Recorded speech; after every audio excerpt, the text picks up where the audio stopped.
Okay, good afternoon, everybody, and welcome to the final session of the Persuasive Leader, also called as Why Be Sexy. So I am trying to figure out how many people are on already. So can all of you who are on the live stream right now just type in a yes so I can see that you're all there, and then it gives me a feel of what's happening.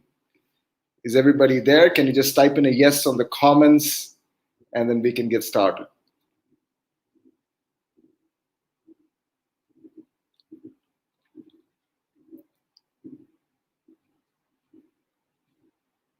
Okay, that's good. I see one yes. What about the others? Can the others also put in on the comments? Is it possible to do that, or is it a little difficult?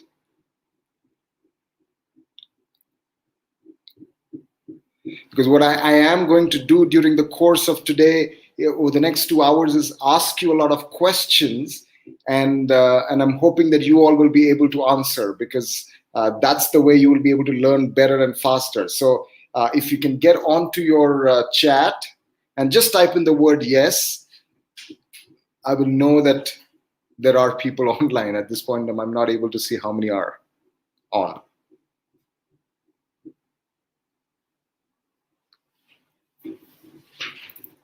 Fabria, is it possible for everyone to chat? And that's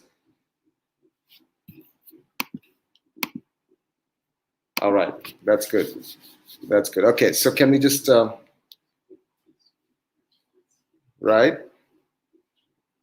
because there are some questions that I'm going to ask, and therefore it's important that we know what's happening.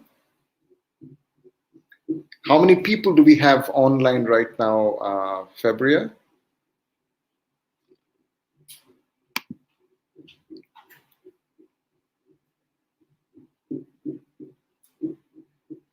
I have a sense that there is some difficulty for people to chat.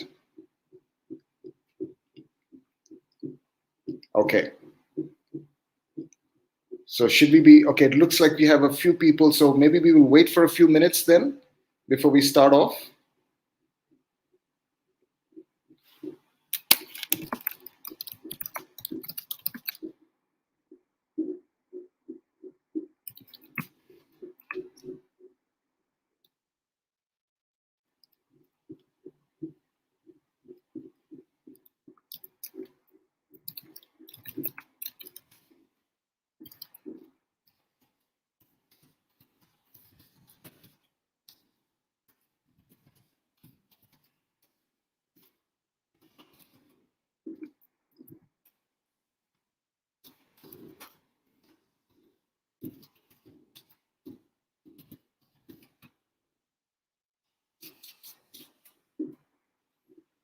I know we're moving a little beyond our start time, but I think it's still worth it to see what's the issue and get everybody online before we start off.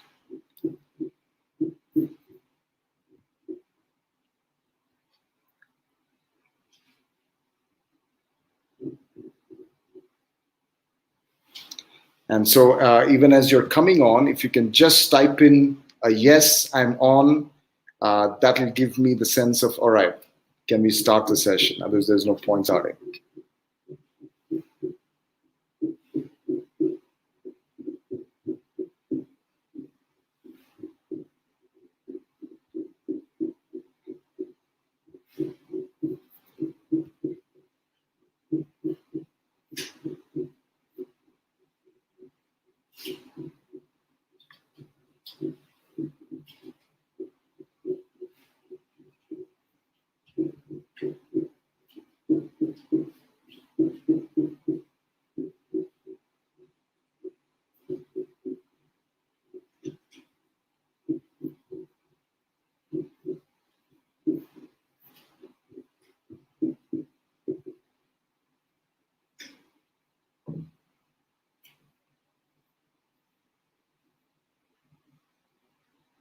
Okay.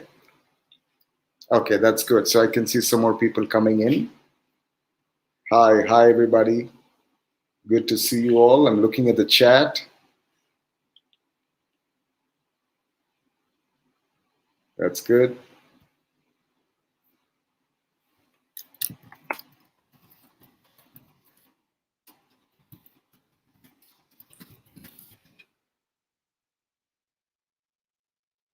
Okay, hi.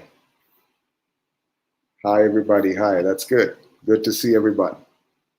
I hope all of you are enjoying your Bunkit session so far. Now we're getting the chats in, so that's good.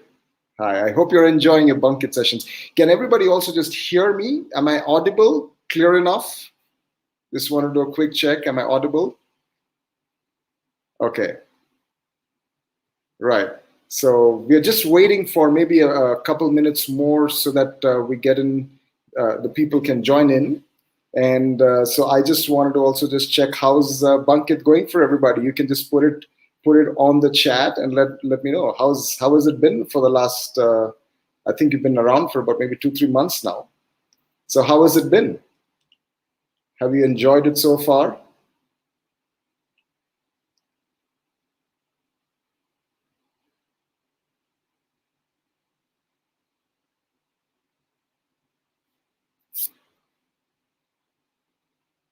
That's good. That's good. It'll be great if you can chat in. What are some of your favorite? Oh, it's exhausting, Mohammed. I'm feeling sorry about that, but I'm sure you'll see that it's worth all the effort that you're going to put in there. Yeah. So it'll be great if you can just share what have been some of your favorite sessions so far. Lucas, you are in tears sometimes. I hope those tears will turn into joy very soon when this is over and you'll be a totally different person very soon, Lucas. I hope that. Yeah. What have been some of your favorite sessions so far? What have you enjoyed in what you've learned? What have been some of your favorite sessions?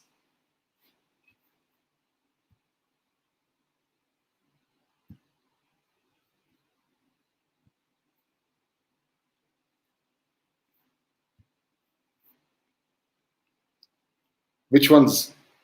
Which ones have you got so far? Which ones have you really liked of all the sessions that you've done? I've heard some really good things about quite a few of the sessions. I'm wondering if you have any special favorites in some of the sessions that you've done. Which ones have you enjoyed? Business, yes, I have heard a bit about the business one. There's one I heard about business finance. I've heard that those are good ones. What about the others? Oh, I wasn't looking for you to tell me about my session. That's not what I was looking for, dear. Thank you, you're kind. But I was really looking to see which of the other sessions you really enjoyed. Oh, that's good. Meeting people from big companies, Janvi says. That's good. That's good. Yep. That's nice. Yeah. And MVP. All right. Mohammed says MVP. That's nice. All right. Diva says you like the persuasive. That's good as well. Startup valuation. Yep. I heard a few things about that session as well. So there are some things which have really stood out as top favorites. Yeah. So the capstone project, I really hope you put in everything into the capstone project because that's where you're putting into practice everything that you've learned so far. So that's good. That's good. That's good.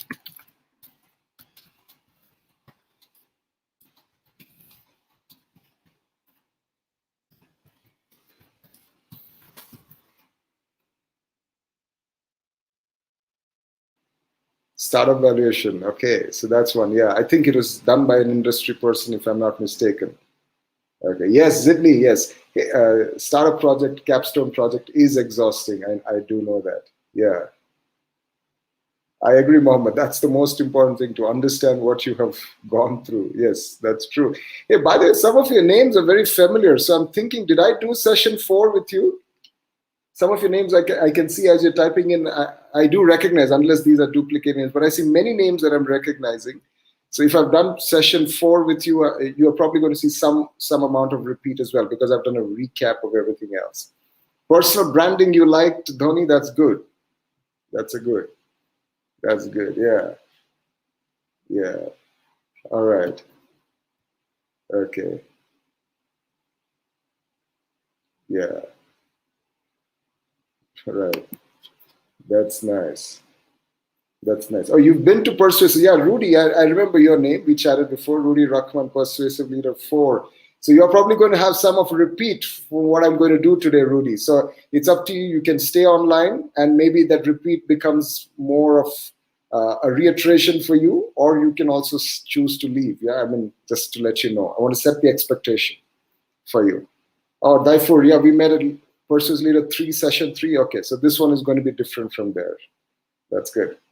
Of course, I remember you, Thinkilia. I remember. If I have interacted with you, I usually tend to remember the names. I remember. That's nice. That's nice. Yeah, Sydney. Yes, I remember your name too. So you're going to have a repeat today, Sydney. So so it's your choice whether you want to stay or not. Okay, I just want to set that expectation with you as well. Thank you, Geraldi. By the way, I think you sent me an email, right, Geraldi? And I think I responded back to you, but I'm not sure if I got a response from there yet. So I have to check. All right, Desa, we met in session 2. Okay. Oh, so we have done, Desa, if you have also done session 4, then I just want to again say, if you have already done session 4 with me, then you're probably going to see some things, a lot of things being repeated, because in session 4, I did the last technique, which we had yet to cover, and then I did a recap of the entire thing and showed you some videos and things like that. So if you need to go, you can go, because you will see a lot of repeats from session 4 and today. Yeah. Okay, that's good. I'm glad, Renata, you enjoyed. Yes, a lot of these names are familiar to me. Yeah. Yes, I do. I do remember you, Guna.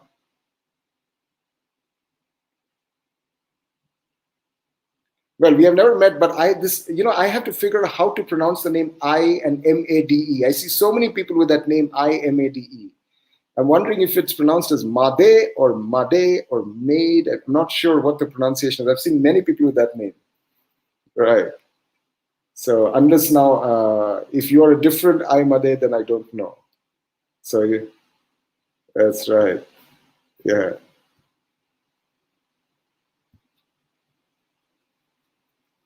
I'm glad you liked it, Wahia. I'm glad. Oh, it's Balinese, is it? So everyone who's got the Made name, they're from Bali, is it? Okay, is it Made? Did I pronounce that right? Made or Made? Made or Made? I hope I did it right.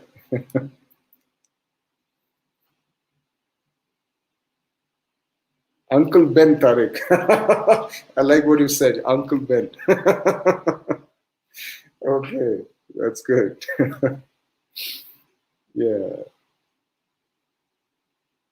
Oh, Fabrizia, are you asking why is my room like this, or which room are you referring to, Fabrizia? I'm not sure which one. Yeah. Okay, so it is Made. Okay, that's good. That's good. Made. Okay. Yeah, that's nice. That's nice. So Made. I saw many people with the name Imade. Imade. Does that mean something specific? Imade? Does that mean something?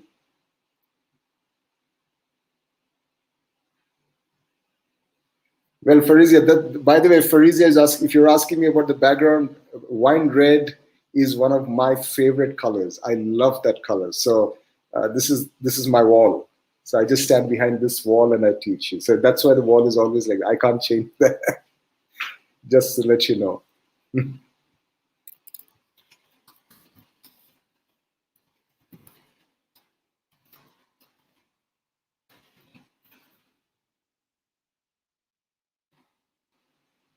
Oh, it means second children. Or they're destined to create something. So these different people are giving me different meanings. But okay, I get that. Second children destined to create something. And I hope that's Madi. Oh, so Panji is saying it's spelled with Madi, is it? E in Indonesian. Oh. Okay, got it. So Madi. Made. That's probably what it is. Okay. I hope I got that right now. Made. Or Madi, maybe. I don't know. I hope that's right. Yeah. Okay. That's good. Oh, that's good. Glad I learned something today from you all instead of you learning from me. That's good. That's good. That's good. Okay. So I know we are about 15 minutes late. I think there's been some issues, and so we're just waiting for some of the people to come in, which means we might go a few minutes over. And I hope you're not going to be too bored with that. I really do. And then we can take it from there. Yeah. Uh, I'm looking at it. Yeah.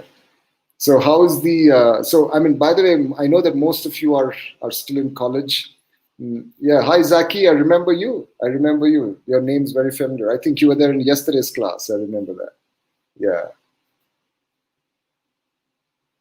Yeah, I love live interactions as well, Yuda. So it's what I actually, this whole program, like I shared with some of you, was actually designed for a live interaction. But unfortunately, doing this online has its own limitations. But it is what it is, and so I hope it'll be still useful for you.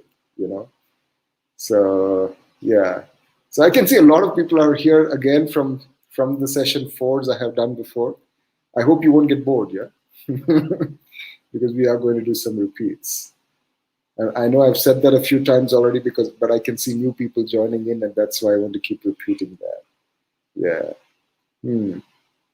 Well, what's the time there now? For most of you, it's probably what 2:15, 3:15, right?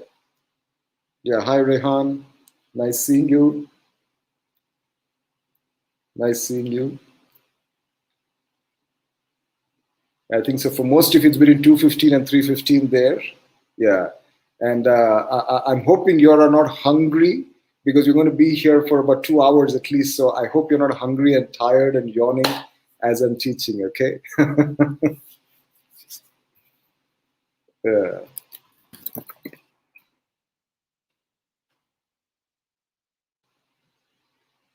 Right. Hi, Govinda. You've got a very Indian name, by the way. Govinda is a very, very Indian name. So nice seeing you.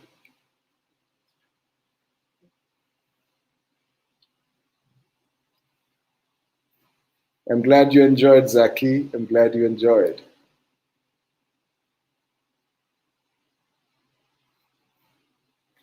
Hi, Danny. Nice seeing you too. Nice seeing you too. Okay. Nice seeing you too, Michelle. Nice to look at all of you. All right. So what I wanted to do now, I mean, I think we cannot wait for longer than this now.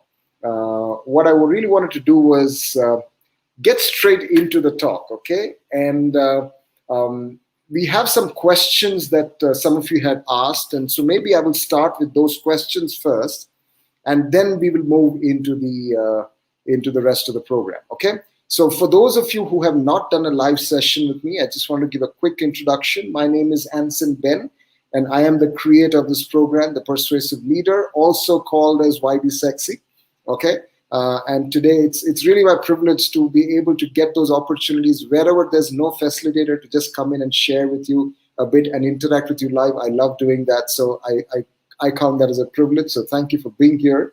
Okay, so what I wanted to quickly do is, as much I know, while this was supposed to be a live interactive session, we are not face to face. So as much as is possible, if you can interact on chat, that'll be great. So I can keep seeing if you have questions, you can ask there, and I can answer them, because that's the only way you can learn more. Okay, so first, what I wanted to do was go through some of the questions that some people had asked in the question bank and see if I can answer some of them.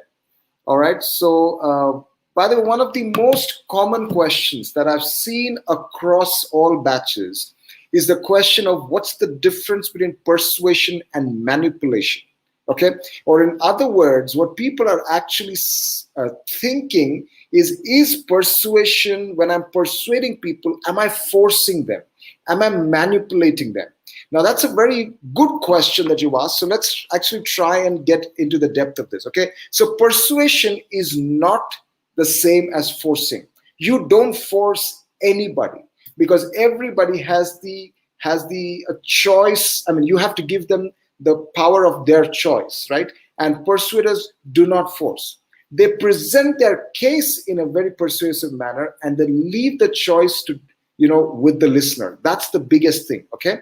And so the other thing is, it is not manipulation. So let's assume that you are someone who's you want to convince somebody about something. You might think that, just give me one moment here. I'm just pulling that up. So you might actually think that it's about you and your topic, you and your topic, you and your point of view, you and your idea. You might keep thinking it's like that, but it is not. It's a very counterintuitive thing where you move from your topic, you move into the focus goes into the listener. Okay, that's what we are all expected to do. Move from into the topic into the listener. That's the most important thing that all persuaders must do. So when, let's say, you're standing in a group and different people have different ideas, a persuasive leader is not the one who will say, okay, but it's my idea and this is why, and you keep convincing them and forcing them to do that. You will start getting hated by people. That's not what we're looking to do. In fact, you should be also looking at saying, what's your idea? What do you think? What about you? What do you think? And then look at what's the best way to move forward, not your way. And that's a very, very critical difference. Okay. So now what we, so I mean, I hope that's clear enough that we are not forcing, but we are presenting the case in front of them. The other thing is about manipulation, right? You are not trying to, I mean, can we use these techniques for negative stuff? You absolutely can. Can you use these techniques to manipulate people? You absolutely can. It is possible. That's what I'm trying to say. It is possible. But should you do it? Now, that is something that you have to decide. And I hope your decision is going to be that I will not use it for manipulating people. It's a bit like nuclear power, right? Can it be used to really bring about great energy to the world? Yes, you can use that for energy. But can you use that to destroy the world? You can absolutely do that. The choice remains with the people who have access to that. So you have access to a toolkit. Now you've got to decide what you're going to do with it. And my hope is that you don't use it to manipulate. Okay? So that's basically what I wanted to talk about there. Now let's look at a couple of the other questions. Okay, what are the habits of a persuasive business leader? Well, if you're only talking about persuasion, the habit of a leader like that is to always practice. Always practice. Okay, that's what we need to look at. So the way you practice is whenever you listen to someone whose talk you loved, you enjoyed it. It could be a professor, it could be a local street side vendor, it could be a local activist who stands in the street and says, sir, can you sign up for this program? Can you sign up to save children? It could be anybody. It could be the CEO, it could be your junior in your team, it could be anybody. But every time you listen to someone who's really persuaded you, pay attention and see if they're using this model. Many times, very, very often, you will find that they're using some parts of this model. You will find that, okay? And that will convince you more and more that this model actually works. You can see that even in movie dialogues. You will see that when you see something that's a wow, you pay attention. And, I was sharing this with the other batches with some of you here. So here is this barrier, right? You are listening to what the person is saying. You're listening. And there is an outcome. And the outcome is, wow, I enjoyed it. But what you need to do now is move from the outcome into the input and look at what is that person saying so that you are feeling this. You got that? What is a person saying so that you're feeling this? What is happening in the input is different from what's happening in the outcome. Okay? So that's what you need to keep looking at. And the more you pay attention and the more you practice, the more persuasive you get. When you start off, it's a bit like driving. You're saying, oh my God, so many things to do. I have to hold the steering, I have to hold the gear, I have to look at the rear view, I have to look at the road, somebody's honking. So many things, it's distracting. It feels like that. But once you actually get used to it, then it becomes very natural. Okay? And very natural, when I'm saying, what I mean is you are naturally looking at what is it that the person cares about? What do the listener care about? And try and see how you can connect the two. Okay, that's basically the habit of a persuasive leader.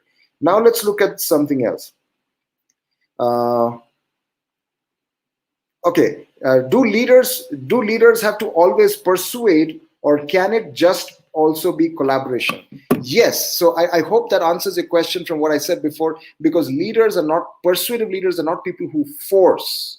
They're always into collaboration. They're always looking at saying, how can we collaborate? Your ideas are as good or even better than mine. Can I learn from you and can you learn from me? That's how they're always thinking. A persuasive leader is not one who is leading and commanding. A persuasive leader is always looking, how can I serve? Any leader. The best leaders are the ones who are looking at how you can serve. The best leaders are those people who are not forcing you to follow them, but they are those people who you want to follow. So you got to ensure. Some of your questions are, how can I force them to come to me? How can I force them to be led? You cannot force them. And if you're forcing them, you're going to have the opposite impact. They're going to go far away.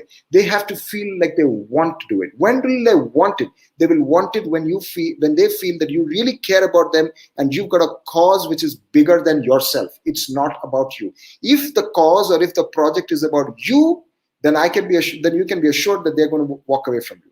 If it is going to be something bigger than you and you're here to serve that cause and serve the people, then they're going to be with you. I hope that makes sense. Okay. Let's look at another question. Okay, I often hear in a company interview, I hear questions like, tell me how to complete a task you have never done and how will you do it? What's a good answer to be given in this situation? So the question is, you have a task that you've never done before, how are you going to complete it?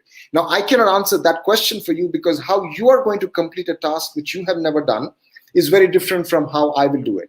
So I can't give you the answer, but here is what I can do. What we can do is look at the techniques, right? What is a technique? You can use story. You can use show, don't tell. So think about a situation in the past in your life where you did not know how to do something and how you did it. Talk about that story. Now, what are some of the things of the story? You have a graph, which means there's a little bit of up, there's a little bit of down, you have a bit of a feeling and an emotion, and you have some surprise. See if you can bring all those elements in. So there was this time in the past of my life where we had this project and, everybody, and how were people working? What was the struggle? Because you did not know how to do it. Where all did you struggle? So the graph starts to come down. And then what is the idea you got? The graph goes up. Then, but you realize that idea did not work. And then it came down. Then what did you do? And it went up, and how you hit it. And see if there's any small surprise element. That story will tell them that, okay, you are basically using the story to say, I have done like this in the past, and I will use a similar method in the future. You use a story. You can do a show, don't tell. How do you do a show, don't tell? You could show them the actual impact of the project, right? You can talk to them saying, when we did this, 35% of the people got the outcomes, or, this happened to 20% of the people. You give some numbers, give some statistics. If you can show some graphs, if you can show them some video or anything that you can show, I don't know what it is. If you can show them saying, this is what we did, but when we started, we did not know. So if you notice, we have used story, we have used show, don't tell. So which is basically the same techniques, and you answered that question. Okay, I hope that answers it. If you have any questions connected to that, please type it in the chat. Okay. Now, as good leaders, how do we lead a team where it is difficult for us to control? Where it is difficult for us to control and has limitations in various ways. I hope you understood, and I've already answered that. Your job is not to control. You have to respect that the other person has choices, okay? And you have to give them the choice. The power of the choice remains with them. However, as a leader, you can say, what are the consequences of the choices? So everybody can make their choice, but they cannot choose their consequence. You get that? So there's a choice and a consequence. If you are okay with this choice, this is the consequence. If you're okay with this choice, this is the consequence. You need to remember that. But now, what you not also look at, you cannot be like a parent to a child. You're a leader. So there is no parent to child kind of consequences, right? So another way of looking at it is to say, okay, let's decide what we need to do. Okay, what are some of the things? How should we work together as a team and get everybody's opinions? And what should we do if someone doesn't meet their objectives or doesn't meet their daily tasks? What should we do? Let everybody decide what we should do, right? So then there is a collaboration on it, and we're saying, okay, so all of us as a team have decided that this is the best way to go forward. And then if anyone does not meet that, you're not disobeying the leader. You are not going against the leader, but you're really disrespecting the entire team. You see that? If that's the way that you're presenting this, then people will want to do it. As opposed to saying, I am the one you must listen to and do it. So that's where you're saying you're not controlling, but you're presenting this, the things that we need to do, why that is important. That's very important. And what are the consequences if you don't do it? Okay, and what's the benefit if you do? I hope that answers your question. Let's look at something else. Yeah, and the other thing is, let's say you have some requirements. For example, we need to send this report every Monday morning at 9 a.m. Now, some people might say, why should we send it at 9 a.m.? Why can't I send it at 10 a.m.?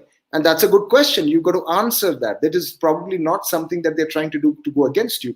But you got to, how do you do that? Use the YB Sexy technique. Well, we need to do it at 9 a.m. because at 10 a.m., the sales team collects all this information and shares it with the CEO. So what you're saying, you're talking about the benefit of that, right? Now what you're saying is, so basically the report that you send at 9 a.m. is used by the CEO to make company decisions for the week at 10 a.m. on Monday. So that's what you're doing. So therefore, you are contributing towards that. So that's why we need to do that. You getting that? That's one benefit. There could be many other benefits as well. So you think about what is the benefit. Why is it that someone is doing that, right? So for example, you're sitting in a meeting and everybody has got different ideas. You also have presented an idea and nobody knows, but you have just said, why don't we do this? That is just saying, why don't we do this? Maybe people will accept it. Maybe people will not. So now how do you persuade? When I say persuade, you're not forcing them. You're articulating what you have inside of you in a more effective manner. That's what you're doing. So when you just say, why don't we do this? Maybe you can use the YB Sexy technique. You can say, look, we had done something like this in the past. So you're using a story. Or, this company has done this and they had this outcome. So you've done a bit of educate and you've done a little bit of story. All right, look at what has happened. Let's look at this video. Let's look at this. Look at what they're doing here and see what they're doing. So you're using story, you're using some show, don't tell, you're using some statistics and then saying, that's why I think this idea is better. Now that is way different from someone saying, I think this idea is better. It has no value. Once you use the YB Sexy technique, you are able to say why you believe your idea is better. But now somebody else might also use good techniques and say it. So be open to saying maybe your idea is actually better than mine. That's okay. But if that is not, then you have this one as well. So I hope that's making sense. Let's look to see. Yeah, someone asked me for an excellent elevator speech. I'd send that email back saying, can you give me a specific topic that you want to talk about? Then we can create an elevator speech. Otherwise, it's just very hypothetical, right? I did not get back an answer, at least before the call started. Now, how do you become a leader who has a family aura? I do not understand what is the meaning of family aura, but I want to make an assumption. Maybe it is this person who is an elder in the family. How to become a leader who has a family aura? I'm not sure I understand the question. But if the question is, there is someone who is an elder in the family who's got this family aura and I want to convince him to something, but I'm the youngest person in the family. How do I convince that person? Well, you got to find out what that person cares about. Okay, that person cares about many different things from what you care about. Maybe he cares about your future. He cares about how much salary you will make. He cares about the one you'll get married to. I don't know. Or maybe he cares about safety of the family. You figure out what he cares about. And then you try and see, can your topic meet what they care about? Like I said in the previous sessions, persuasion is a game. Right? When I say game, I don't mean a manipulative game, but it's like a fun game where you have a topic and the persuader and the listener cares about something. So the listener cares about something, you have a topic. Your job is to take your topic and find a way to connect it to what the listener cares about. The moment you connect it, persuasion has happened. That's what we really try. That's all these techniques are really that, trying to find a way to connect to what he cares about. In other words, connect to his emotion. Okay? So I hope it makes sense to you. So those were some of the questions.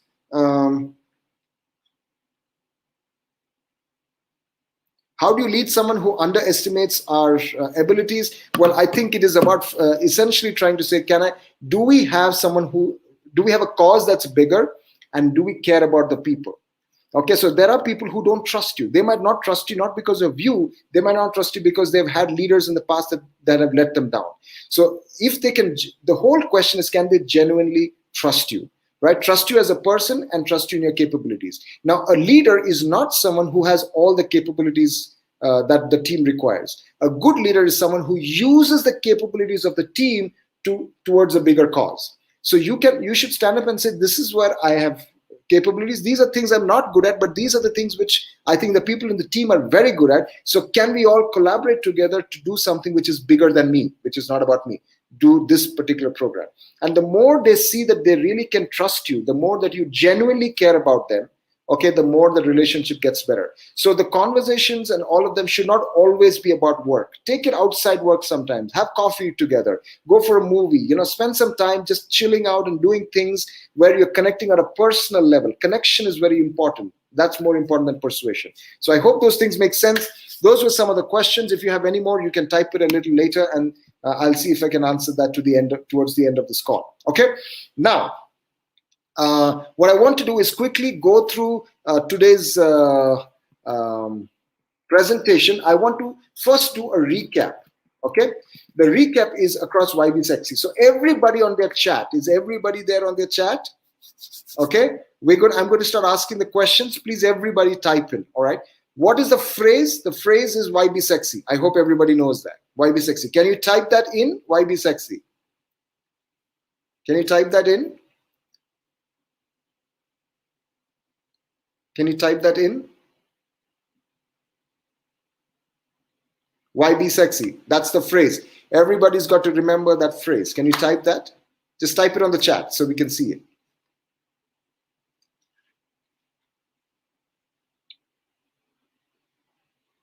Not type yes, to type the phrase YB Sexy. Okay, I'm going to move forward.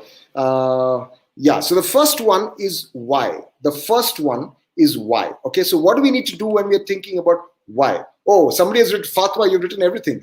But anyway, what do we need to do when we think about why? Okay, so let's say we have a topic. Now we are trying to build the content around it. So we spend some time to really look at the entire content, and you're thinking about why is this topic important? You're thinking about that, right? So why is this topic important? You will write down 10 reasons. Like, this is important because, this is important because, important because. Write down 10 reasons. Don't think too much. Just write it down. Now, you think not just about the topic, but think about the surroundings. If you remember Jack Ma, right? If you remember the story that was shared in the first session, where Jack Ma had 5 minutes to raise funds from SoftBank. He had 5 minutes. So what did he talk about in 5 minutes? He talked about why should Alibaba exist?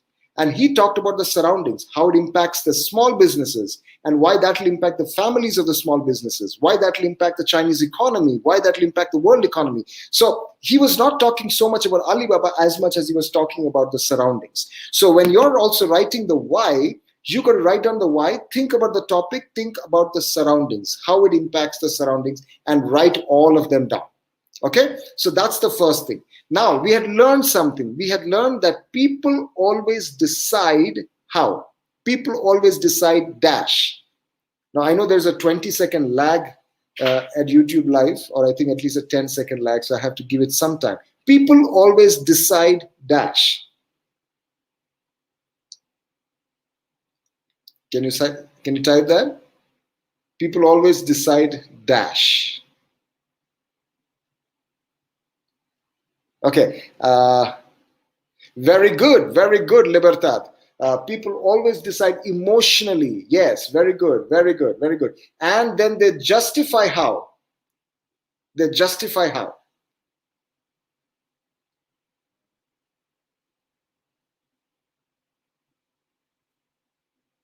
They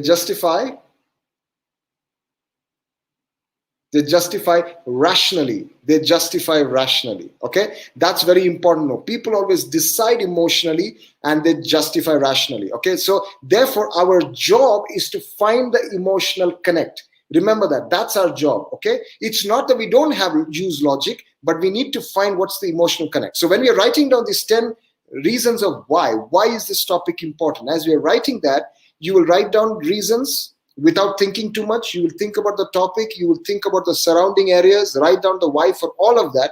Now you have about 10 of them. You can choose 2 or 3 of them which have strong emotional connect. That's what you're choosing. What has strong emotional connect? You take that and you put it into your talk. Okay, now we move to the next one. What is number 2? B. B stands for what? B stands for what? What does B stand for?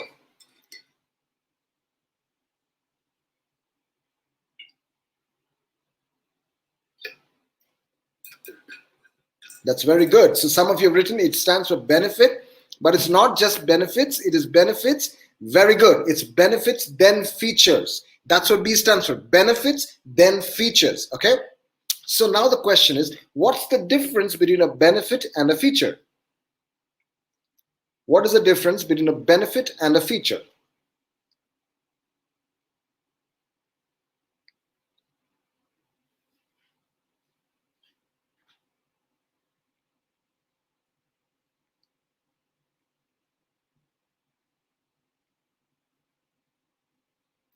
Excellent. So Zidni's got that. Benefit talks about you, feature talks about the product. Now, when I say product, it could mean product or topic or service or whatever, but feature talks about the thing that you want to talk about. Benefit talks about you. What is the benefit to the listener? So all the time, like I already repeated a few times, the persuasive leader is always looking at saying, not why is this topic important for me, but why is this important for you? Why should you care? That is so important. So you got to figure out what's the benefit there. Now, many people write benefits that, but they're not powerful. They're not effective. What you need is to make the benefit powerful, potent. So how do you do that? How do you make a good quality benefit? How do you make a good quality benefit? The reason they're not good quality is because it's very general, right? You say that you'll save time, you'll save money, you'll save effort. It's about faster, cheaper, better, those kind of things. It's very general. But how can you make powerful benefits? What do you do?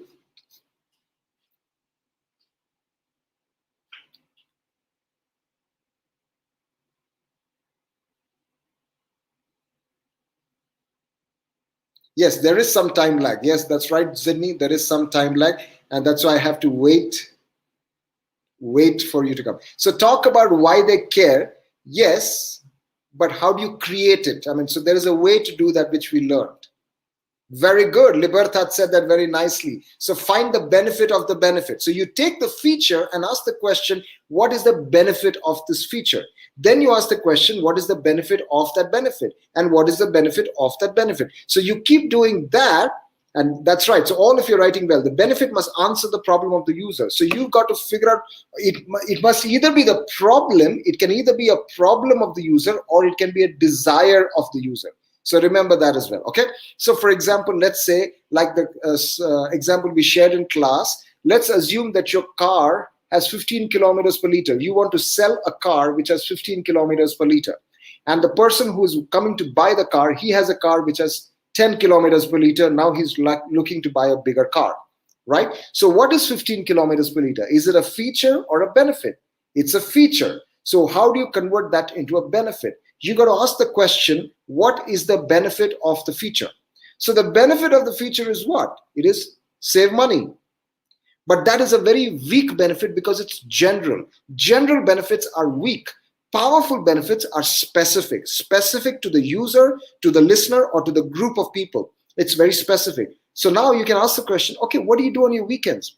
Well, I go for long drives. Okay, so now you got to find out, he cares about long drives. You care about, your topic is about good mileage, which means you will save money. Now you find out, how can you take save money and connect it to long drives?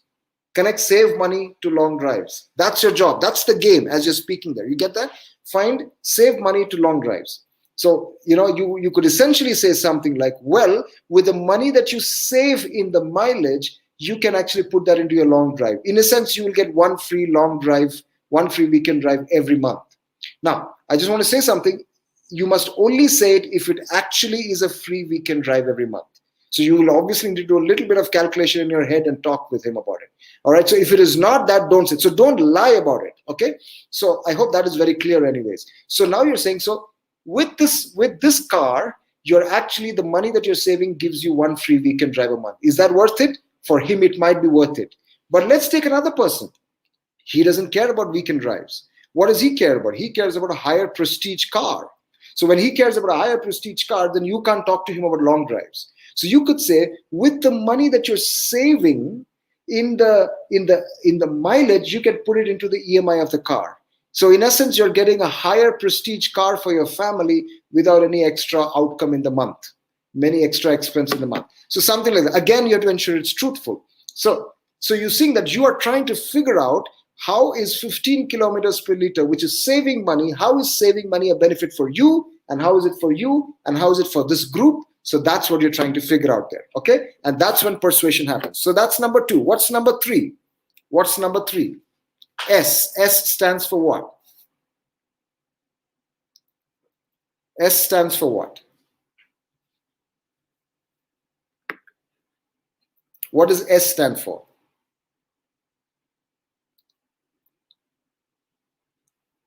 I know there's a lag, so we'll wait. Very good, very good. Story, then stats. Very good. Story first and then statistics. Okay. So because statistics have a very powerful way, but it gets even more powerful when it is wrapped by a story.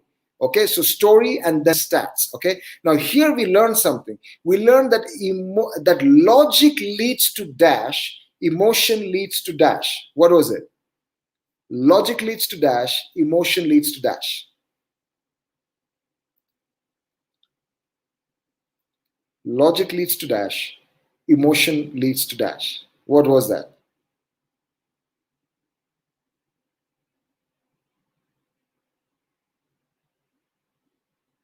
Very nice, very nice. Okay, so logic leads to, not that emotion leads to action, logic leads to conclusion, emotion leads to action, right? So you got to have both of that. So therefore, when we're using only logic, what happens is people will look at you, they will listen to you and say, yes, I agree. But yes, I agree is a little before the final point of acting. So what you want is to move them towards that point, and that needs emotion. Because we remember that people decide emotionally, so you need to bring the emotion in. And story is a great way to wrap the emotion around it. But it's not to say that there is no logic required. Logic will come with the statistics, but the story will say what the stats will mean. You got that? Okay. Now, another thing, if you notice, we said benefits, then features, story, then stats. There is a sequence: benefits, features, story, stats. What is the pattern of the sequence? Do you remember? I mean, are you able to think about that? What's the pattern of the sequence? Benefits, features, story, stats.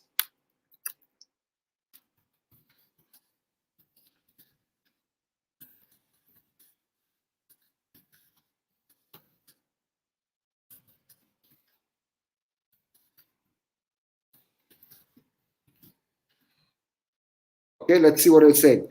Very good, very good. Emotional, then rational. Emotional, then logical. That's what we're trying to do. So when you get the emotion first, and then you put something which is logical, that logic has got, you're shaping what the logic means to you, all right, and what it could potentially mean to them without manipulating it. You're doing that, all right. Now, so talk about the emotion. So you could start with emotion, then you have emotion and logic, emotion, logic, and end with emotion, and you could have a really good tight wrap talk around it. Okay, so that's very important. So we did story, then stats. Now we come to the fourth part. What is the fourth part? Oh, sorry, before that, on story we had something. What were the ingredients of a story?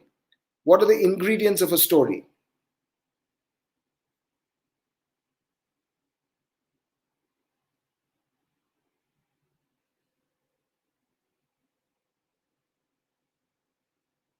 Yes, what are the ingredients of a story? What do we need to have for story?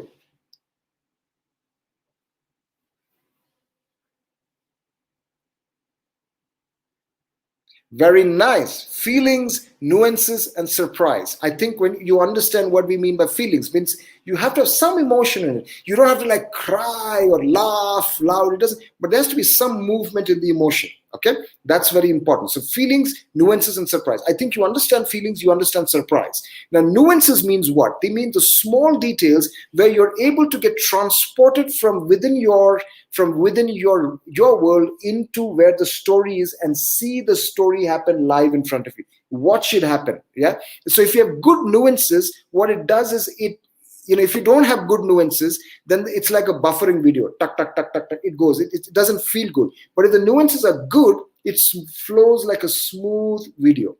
You see that? So that's what we want to be. And I will show you an example of how nuances are built so that you can see the image happening in front of you. All right. Okay. There's another thing that we also did about story. There was something called the graph. If you remember, there was a graph. So what we mean is when you look at any story, when you've written down the story that you want to share, look and watch for how is the emotion graph. Do you feeling good and then bad, or bad and then good? There has to be some movement. There is no right and wrong. You could start with feeling bad and then good, or start with feeling good and then bad. At least one movement should be there. If that movement is not there, then it's not really a story. So there has to be some graph movement there. Okay, so we talked about that. Then we come to the next one. What is the fourth one? E stands for what? What does E stand for?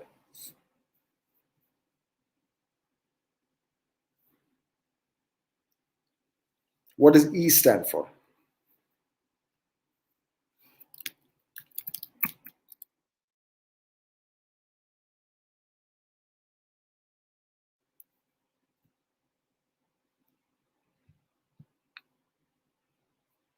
E stands for, that's right, E stands for educate the listener. That's very good. Okay, this is a very, very important one. It is where the key logic happens. Okay, a lot of the other areas are actually emotional nature. This is where the logic happens. Okay, now, so what are we really trying to say here? So this is where you look at what is the did you know?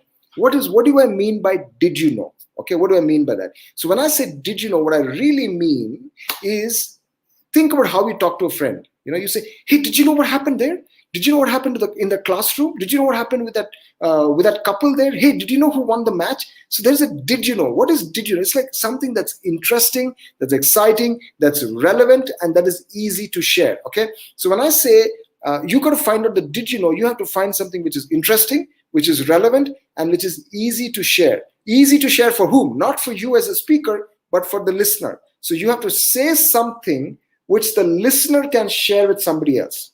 That is the proof of whether it is easy to share or not. Okay, so now you got to find something like that. But the thing that most people do is they find that for what? They find it for their topic.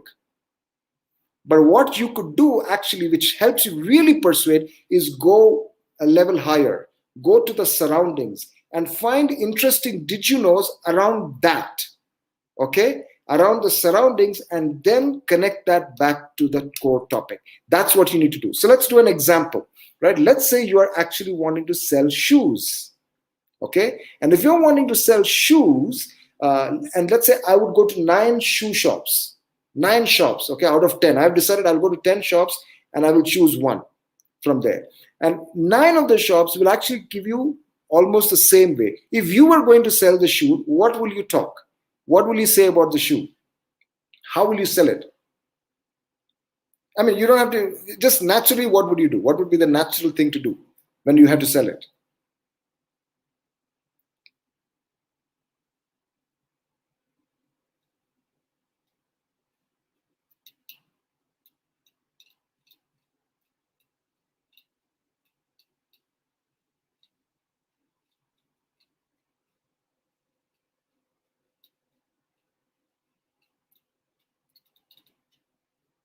Can anyone type in? What would you do if you had to sell the shoe?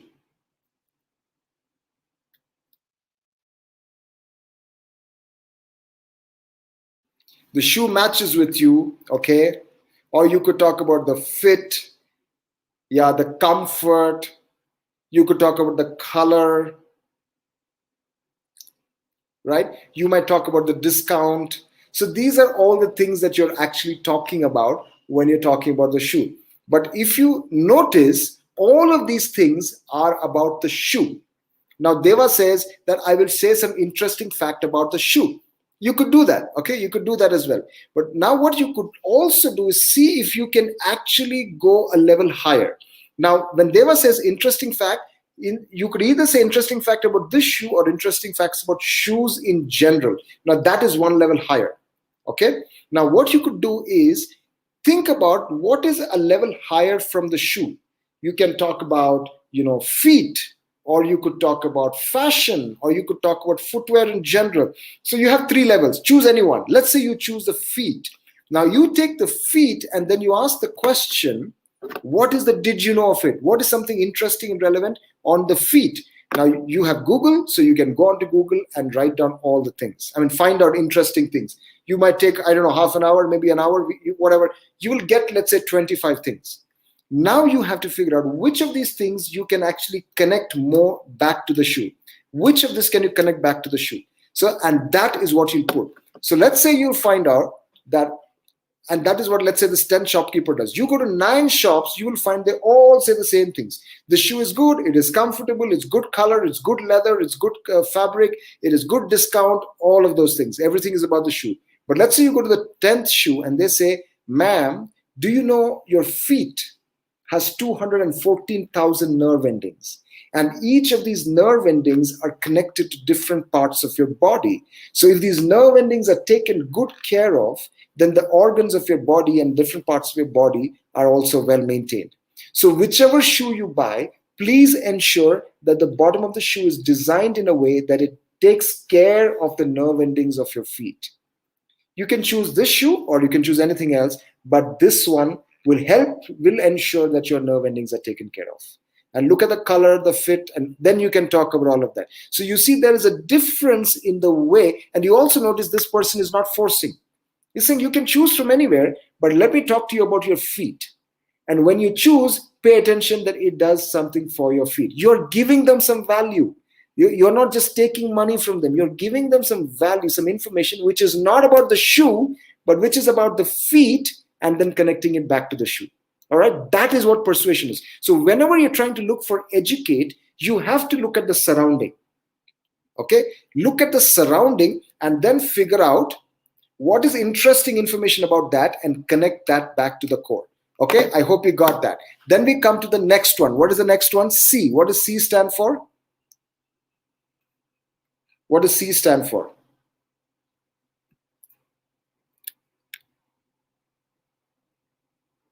What does C stand for?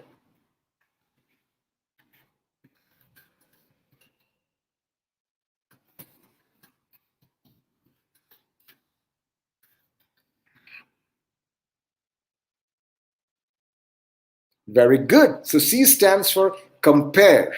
Okay, so what are we talking when we're doing compare here? It's very good. Zidni has got that. Compare means analogy. So when we do compare, we are not really meaning like I compare Zidni to Zaki. That's not what I'm talking about here.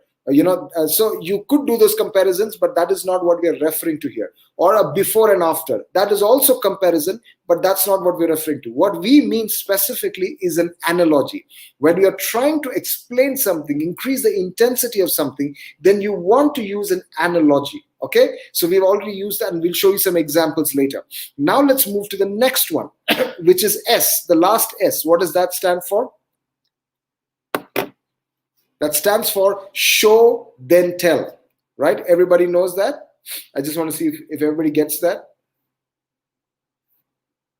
I hope you remember that. Okay, so I've already given you the answer. It stands for show, then tell, or show, don't tell. Now remember, show, don't tell, or show, then tell anyone, it is a very powerful tool to increase your credibility. Okay, because as younger people, you don't have much credibility because you don't have much success to back you up. But when you do show, don't tell, they don't have to listen. They don't have to listen and agree with what you're saying. They can see something for themselves. Okay, now there are many ways you can do show, don't tell. All right, there are many ways you can do that. And sometimes, for example, you cannot show the actual thing that you want to talk about, but you can show something like it. Okay, I think I shared this with some of the previous batches. There was this guy who wanted to show how much money is $1 billion, and then how much money does Jeff Bezos actually have. Okay, now how can you show that? Excuse me. You could show that by bringing the money, which is going to be impossible. So what is another way you could do that? So what he did was he used grains of rice.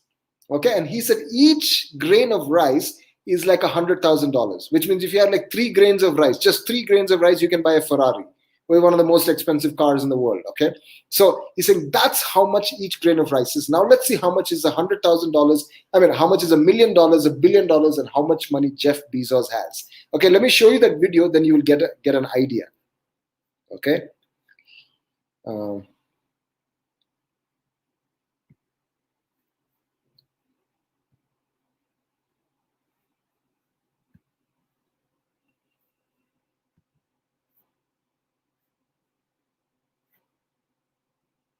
In my last video, I counted 10,000 grains of rice, where each grain of rice was $100,000. And that was to show you the scale of $1 billion. Well, a lot of you guys asked me, well, how much does Amazon CEO Jeff Bezos have in terms of rice? So that was my mission. I went to Target, I bought a digital food scale, I came home, and then I weighed the rice that was worth $1 billion from earlier. I did the math in my head, and I went to Costco. I got the rice, I brought it home, And once I brought it home, I went to work. I also want to say that I have 5 families that are going to take this unused rice, so it's totally not wasteful. Okay, so the moment you've been waiting for, 100K, 1 million, 1 billion. Jeff Bezos has 122 of these, or 58 pounds of rice. If each grain of rice was 100K. Like, look how big this is, guys. I'm going to show you the scale here. I'm going to put a keyboard in just for fun. Look how deep that goes. That's insane. This is Jeff Bezos' new house. That's $145 million in LA. And then, oh my God. Okay.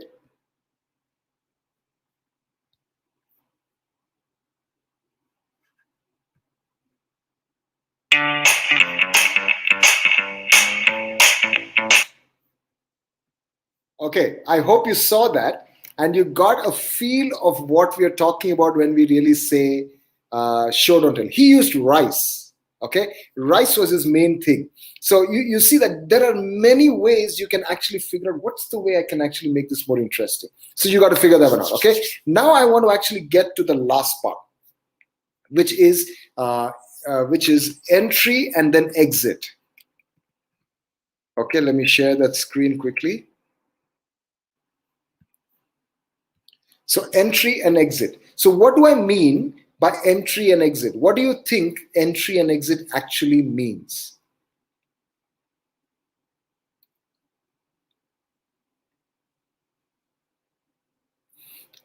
What do you think entry and exit actually means?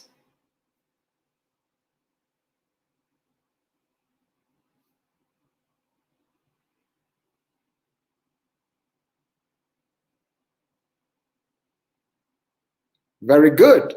It's how you start and how you end the talk. Okay, very simple. How you start and how you end the talk.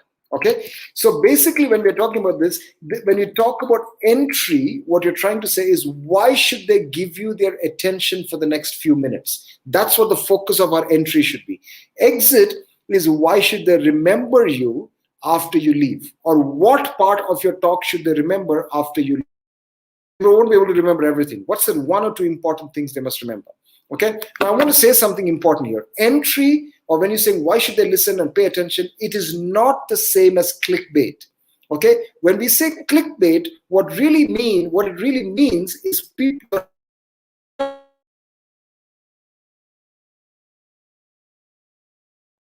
And what you will do with that is you will gain the attention for a few minutes, but you will lose credibility for a lifetime. So don't ever do something which is to manipulate them to come and listen to you, but then you make a promise and then you don't deliver on that promise. That will be really, really sad. Okay, so don't do that before. Okay. All right. So these are the 2 things that we should look at. Now let's see how to move that. Okay, so what I want to do now is give you 8 ideas. Okay, 8 ideas. Yes, there is lots of clickbaits everywhere, and you are trying to. Zidney is saying you find a lot of clickbaits. That's absolutely true. And because you're a true persuasive leader, a good quality persuasive leader, you are separate from the rest of them. Okay, so you are separate from them, and you are separate because you are authentic. So therefore, you need to ensure that this is used the right way. Now let's look at these 8 ideas, okay, and see how to use them in our entry of our talk. So I'm just going to run through them. One is borrow from something famous. Okay. Like for example, like Hollywood or book titles or something like that, right? You're borrowing from that. For example, if you're doing business management, you could talk about Rockefeller habits. Okay, so what do I mean? Rockefeller is one of the old generation. You might not know him much. He's one of the old generation, really famous businessman. He's like a bit like you would call. Who do you call what's the Virgin Galactic guy, Richard Branson. He's a bit like the Richard Branson of yesteryears, if you know. Okay, so you could say these are the Rockefeller habits. You're borrowing from something famous, or if you are doing this talk on discovering yourself, instead of saying I want to give you a talk of how to discover yourself, you can actually put in a picture of Kung Fu Panda and say, today I want to talk about how to discover the Kung Fu Panda inside of you. You got that? So that's what we're talking about here. Number 2, you could use the latest controversy or headline. Okay, so for example, if you know, the millennials are those people who are born after 2000, right? In the late 90s, early 2000s, those people are called the millennials, which are all of you basically. But now they've created a new name for the ones who are born during the lockdown season, during the corona season. They're called the coronials. I don't know if you've heard it there, but that is something which we have been speaking at. So a lot of people are staying at home.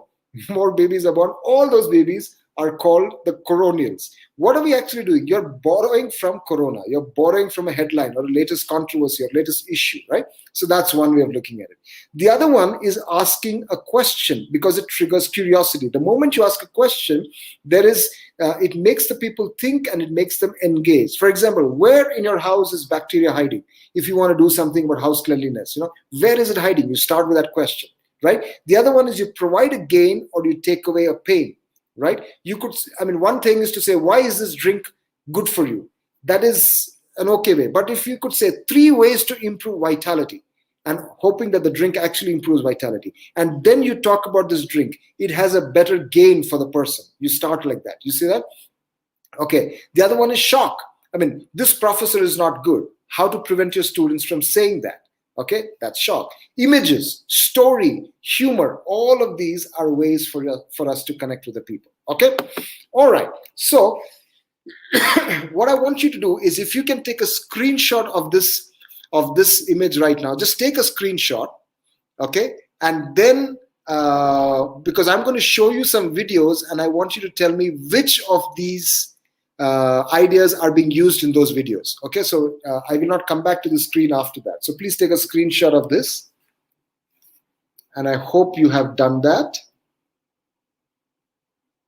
I'll give you like 10 seconds to take the screenshot. Okay, so quick repeat: borrow from something famous, use the latest controversy or headline, ask a question, provide a gain, take away a pain, shock, images, story, humor. 8 of many ideas. I have only shared with you 8. I hope you took the screenshot. Now I'm going to go to the next one, which is exit. So what are we doing in exit? Exit is about how do you end the talk. So what should they remember at the end of this? So repetition. You can repeat it. Okay. A call to action, because every time you're trying to persuade them to a certain action or a decision. So there is a call to action. What about a compelling story that brings it all together? Closing the loop, okay? Asking a question, putting a quote, adding a visual if possible. So these are all the ways that you can. So take a screenshot of this as well. And then I want you to see which of these talks that I'm going to show you have this. So I'm going to give you another 10 seconds to take a visual.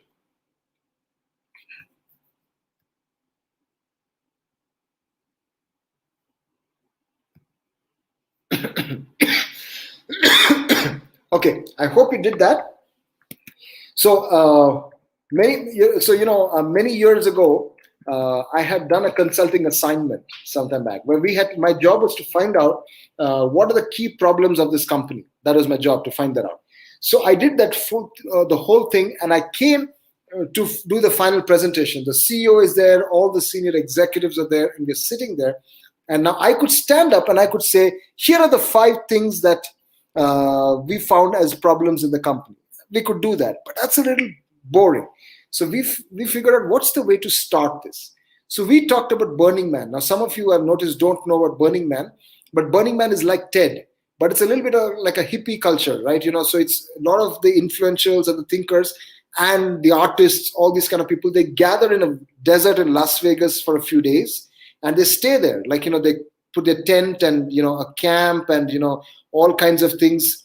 They just live there, and there is concerts and there is, small conferences, events, all of that happening in the desert, right?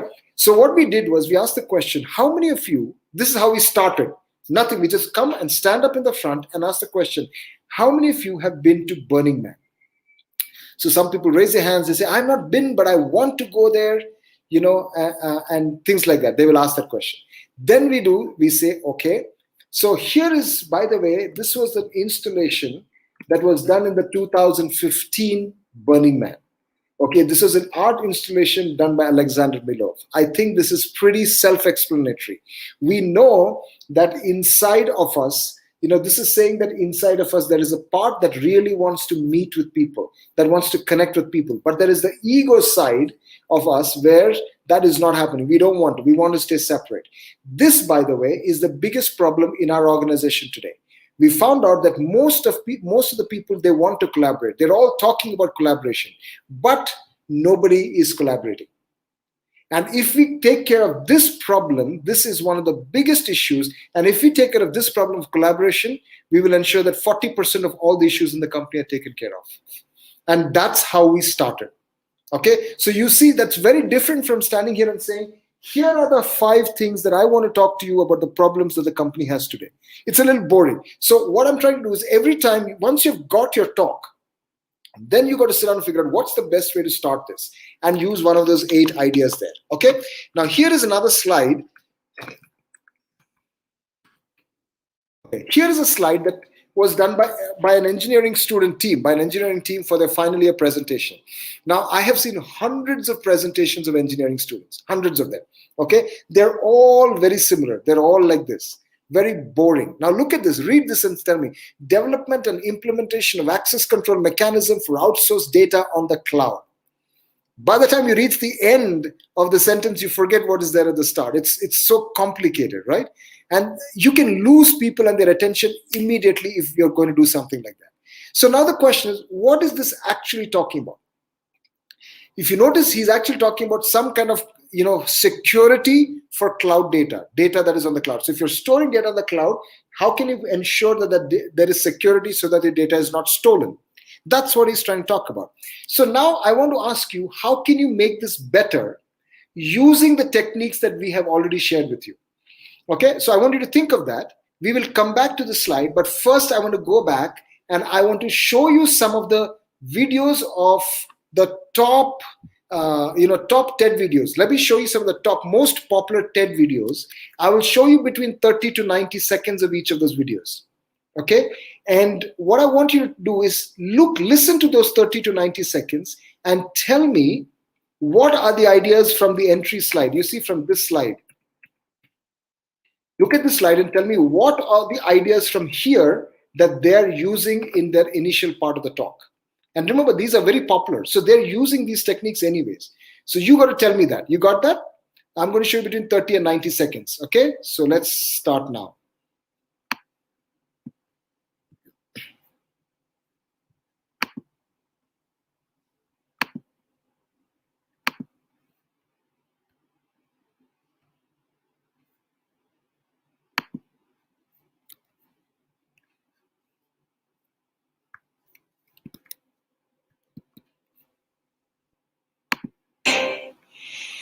So I want to start by offering you a free no-tech life hack. And all it requires of you is this, that you change your posture for 2 minutes. But before I give it away, I want to ask you to right now do a little audit of your body and what you're doing with your body. So how many of you are sort of making yourself smaller? Maybe you're hunching, crossing your legs, maybe wrapping your ankles. Sometimes we hold on to our arms like this. Sometimes we spread out. I see you. So I want you to pay attention to what you're doing right now. We're going to come back to that in a few minutes. And I'm hoping that if you sort of learn to tweak this a little bit, it could significantly change the way your life unfolds. Okay. So can you type and tell me what was it? Now, by the way, as you hear it, as you see an idea, start typing, okay? So we can take care of the lag as well.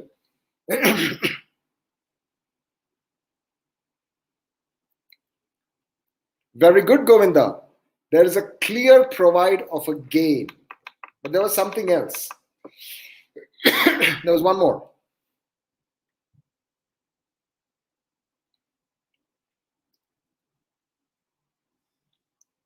Okay, I think Zidney, I think your message was for the previous presentation. We'll come back to that. Let's talk about this talk. What are the techniques that are used in this talk? In Amy Cuddy's talk, which says your body language may shape who you are. So Govinda says, providing a gain. I'm guessing, Govinda, you spoke about for this talk, yeah?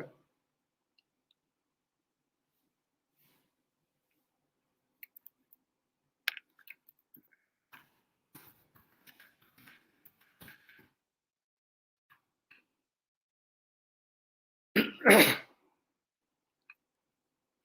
I think there's quite a bit of a lag.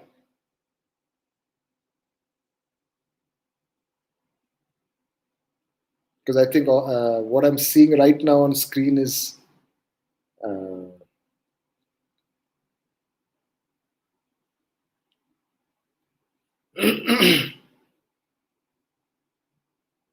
okay, so I think it seems to me like there is at least 1 minute of a lag between what I'm saying and what the messages are. So I'm going to move forward so that it doesn't get too boring for you as well, because when I'm quiet for too long, it could get boring. Okay, so what did she actually do here?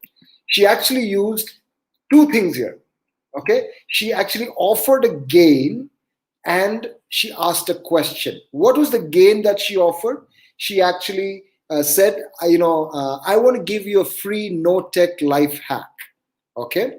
And then she said, and it's going to only take you 2 minutes. But before that, let me ask you, can you do a body audit of yourself? So there's a question and there is an offering of a gain. You got that? Okay, now I'm going to go to the next video. When you see the next video, as you listen to the video, if you see an idea is being used, please type it on the chat. Then that'll save us some time, okay?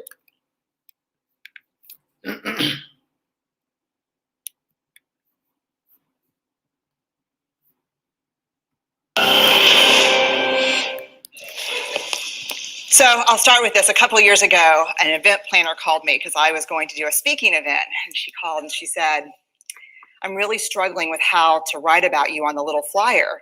And I thought, well, what's the struggle? And she said, well, I saw you speak and I'm going to call you a researcher, I think, but I'm afraid if I call you a researcher, no one will come because they'll think you're boring and irrelevant. And I was like, okay. And she said, but the thing I liked about your talk is, you're a storyteller. So I think what I'll do is just call you a storyteller. And of course, the academic, insecure part of me was like, you're going to call me a what? And she said, I'm going to call you a storyteller. And I was like, oh, why not Magic Pixie? I was like, let me think about this for a second. And so I tried to call deep on my courage. And I thought, I am a storyteller.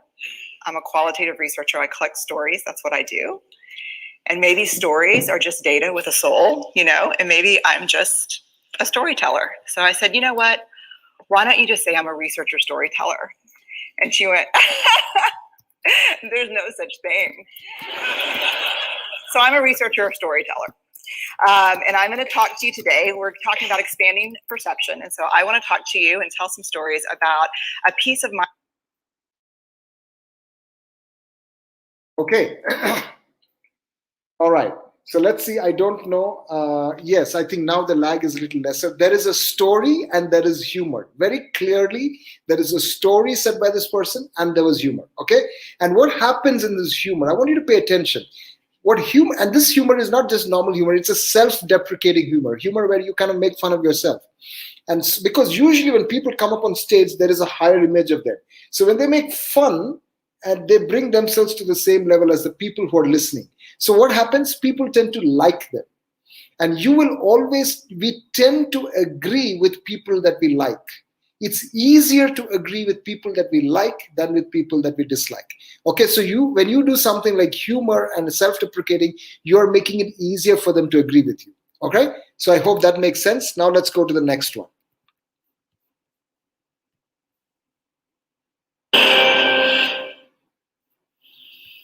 How do you explain when things don't go as we assume?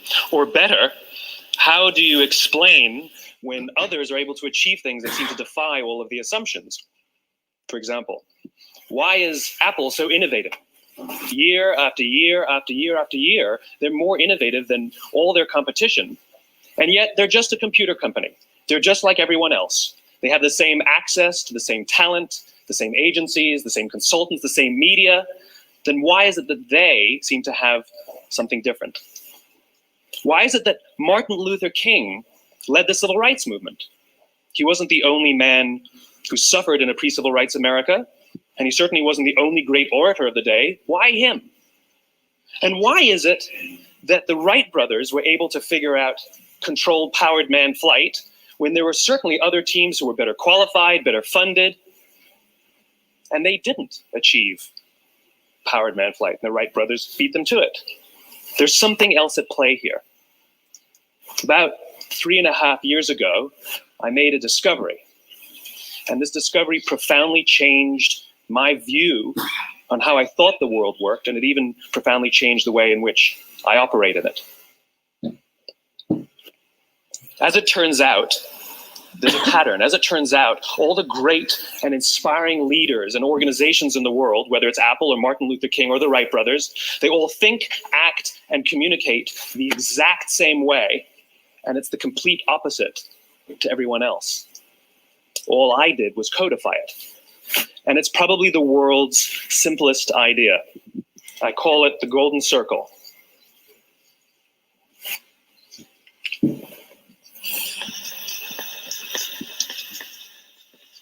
Why, how, what? This little idea explains. Okay. All right, so what do we see here? Very good, very good. So I can see lots of people are responding now. The lag seems to be much lesser. So there is borrowing from someone famous. Okay, so there was Apple, Martin Luther King, Wright brothers, all of that. Questions, that was there as well. So there were some questions. Anything else that you guys noticed?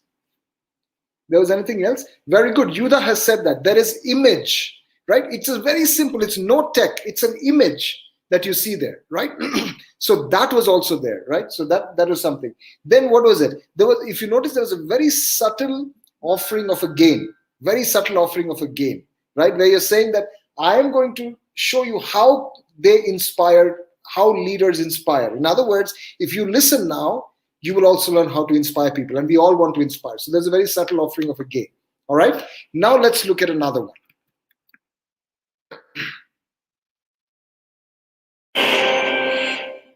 Hi, my name is Cameron Russell, and for the last little while, I've been a model, actually for 10 years. And I feel like there's an uncomfortable tension in the room right now because I should not have worn this dress. So luckily, I brought an outfit change. This is the first outfit change on the TED stage. So you guys are pretty lucky to witness it, I think. If some of the women were really horrified when I came out, you don't have to tell me now, but I'll find out later on Twitter.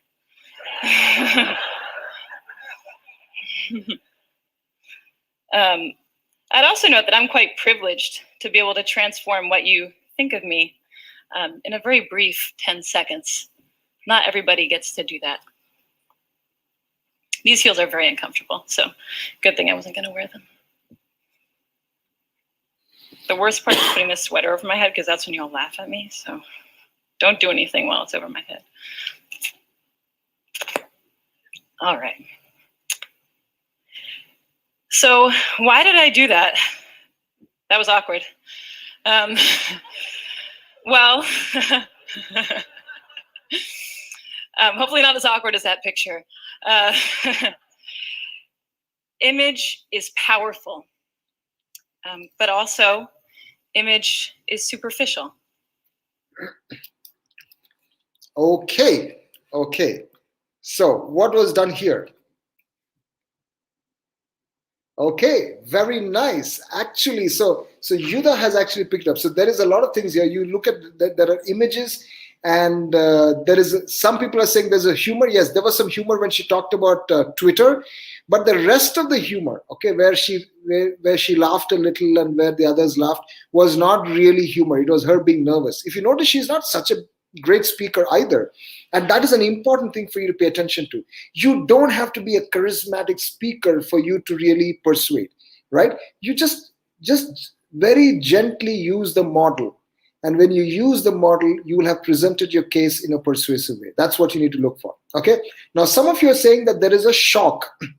So, yeah, you could call it shock, yes, but there is also another technique she's using, which I saw one person bring that up. There's one person who wrote that. I want to see if anybody else is doing that. So let me see if anybody else can say, what is the other technique, which is not there in that entry slide, but it is there in the model. It's there in the YB Sexy model. It's one of the other 7 techniques.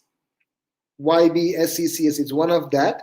but it is not in the entry slide. Which one is it? I saw one of you picking that up. I want to see if anybody else will do that. Very good. Govinda and Yuda have done that. It is show, don't tell. So instead of standing there and saying that, image is superficial and image changes the way your opinion, your opinion of the people, she actually did it right there and she showed it there. Okay. Now, what could have been a little bit more effective is if she actually wore this dress, what she's wearing at the end. Okay.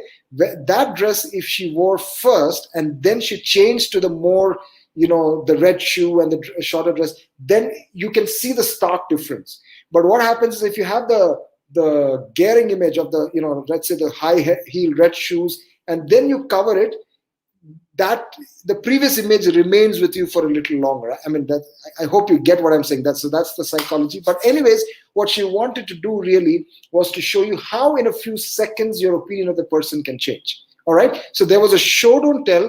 It's a bit shocking for some people, yes. And then there was a little bit of a humor on Twitter. All of this. So what I want you to notice is there are multiple ideas being used at one time. Okay. That's what you need to keep looking at the model. Don't use one at a time. See if you can use 3 or 4 of them together. Okay. That's where it will become more powerful. Okay. Now let's see another talk.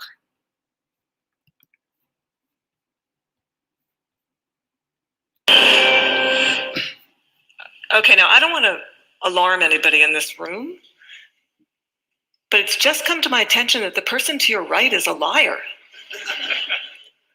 Also, the person to your left is a liar. Also, the person sitting in your very seats is a liar. We're all liars. What I'm going to do today is I'm going to show you what the research says about why we're all liars, how you can become a lie spotter, and why you might want to go the extra mile and go from lie spotting to truth seeking, and ultimately to trust building.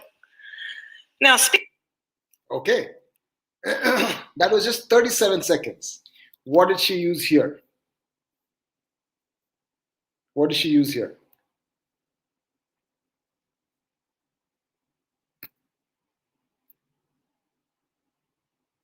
Can anyone tell me? What did she use here?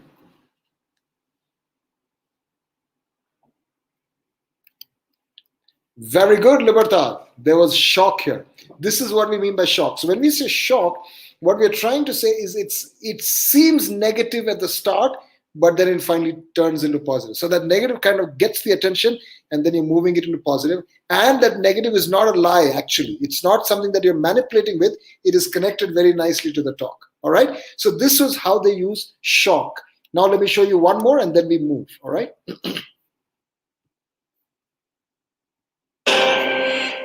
I grew up to study the brain because I have a brother who has been diagnosed with a brain disorder, schizophrenia. And as a sister and later as a scientist, I wanted to understand why is it that I can take my dreams, I can connect them to my reality, and I can make my dreams come true. What is it about my brother's brain and his schizophrenia that he cannot connect his dreams to a common and shared reality, so they instead become delusion? So I dedicated my career to research into the severe mental illnesses, and I moved from my home state of Indiana to Boston, where I was working in the lab of Dr. Francine Bennis in the Harvard Department of Psychiatry.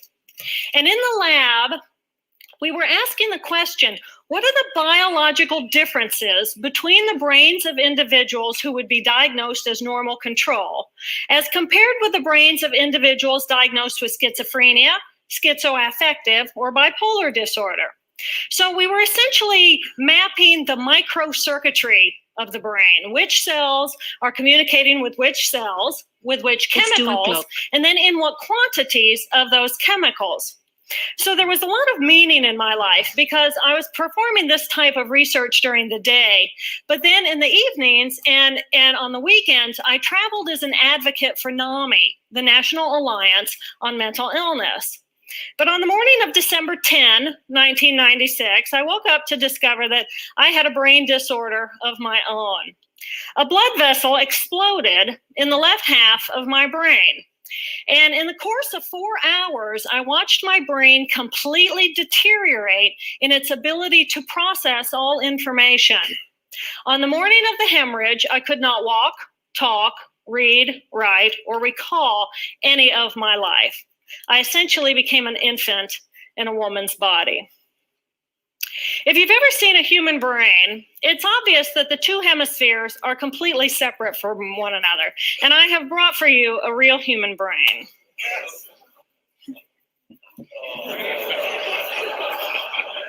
Thank you. So this is a real human brain.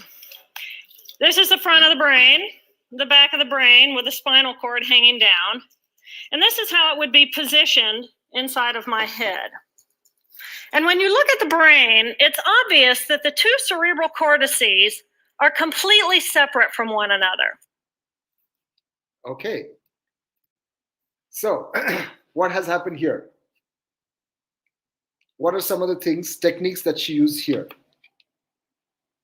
Can you type in? What are some of the techniques?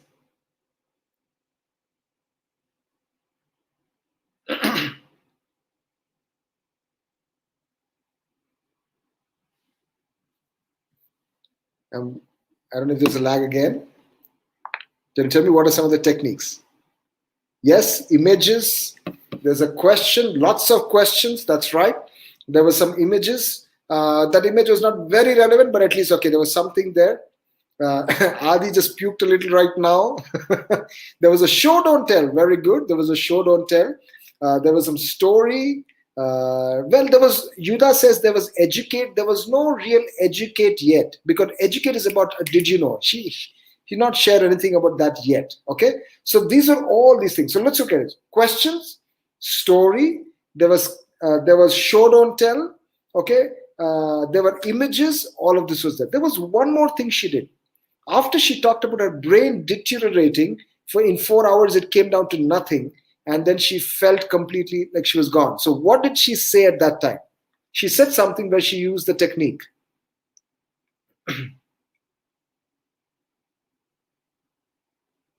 Did anyone pay attention to that?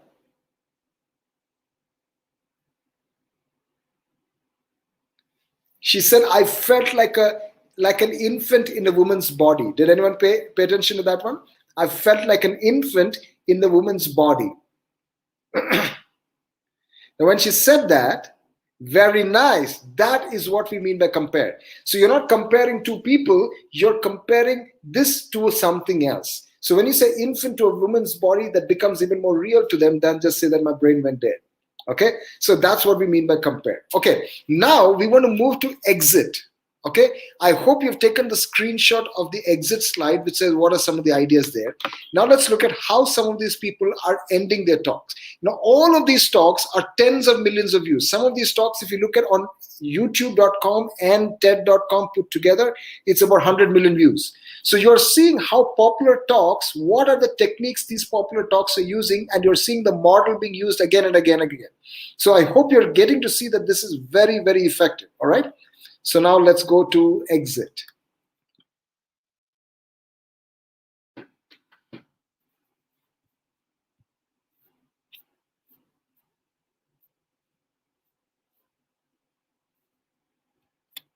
Really feel like I got to say who I am and show who I am. So I want to ask you first, both to try power posing, and also I want to ask you to share this science, because this is simple. I don't have ego involved in this. Give it away, share it with people, because the people who can use it the most are the ones with no resources and no technology and no status and no power. Give it to them, because they can do it in private. They need their bodies, privacy, and 2 minutes, and it can significantly change the outcomes of their life. Thank you.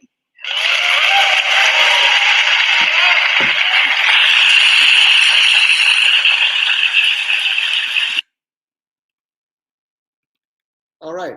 Look at the happiness on people's faces. They really love the talk, right? So what did she use here to end? What did she use here?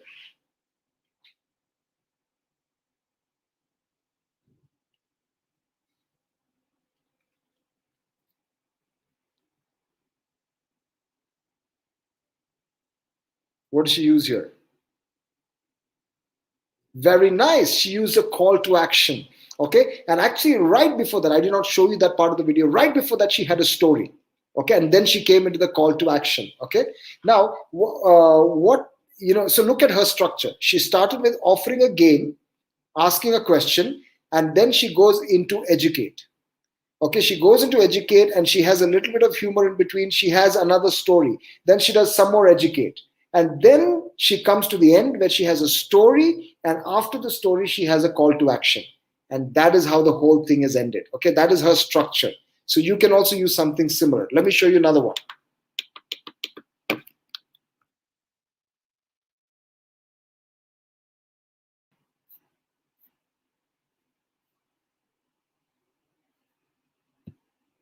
We followed not for him, but for ourselves. And by the way, he gave the I have a dream speech, not the I have a plan speech.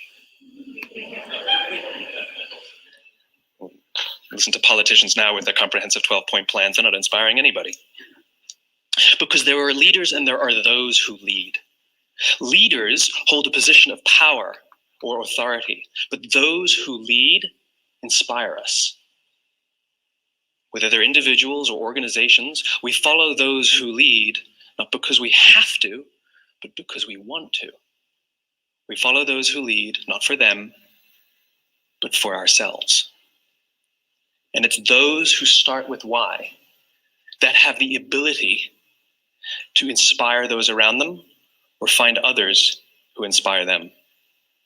Thank you very much. Okay. What was used here? Look at the exit slide and tell me what was used here.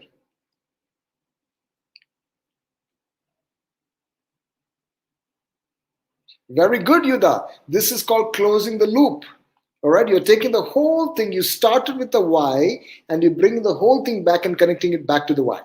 Okay, so Andreas, he has not put a quote because he did not share anything from any famous person. He just talked by himself. But you could put a quote as well. But what he did really was actually just close the loop. All right, that's what he did. Close the loop. All right, now, but ending with a quote is a very powerful way of doing it as well. Okay, I will show you one more and then we'll end this part as well. Okay.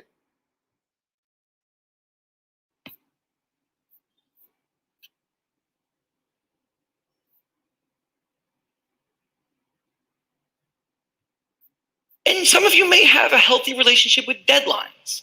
But remember, the monkey's sneakiest trick is when the deadlines aren't there. Now, I want to show you one last thing. I call this a life calendar. That's one box for every week of a 90-year life. That's not that many boxes, especially since we've already used a bunch of those. So I think we need to all take a long, hard look at that calendar. And we need to think about what we're really procrastinating on, because everyone is procrastinating on something in life. We need to stay aware of the instant gratification monkey. That's a job for all of us. And because there's not that many boxes,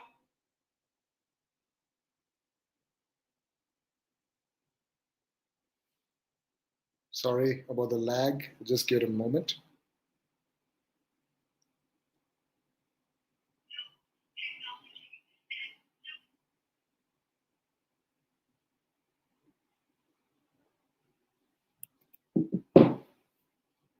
Okay, that's a bummer. I don't know what happened.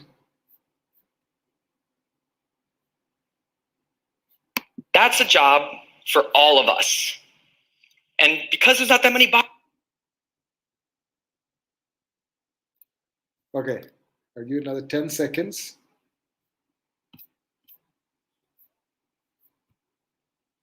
and because there's not that many boxes, Okay, that's sad. Sometimes these things happen.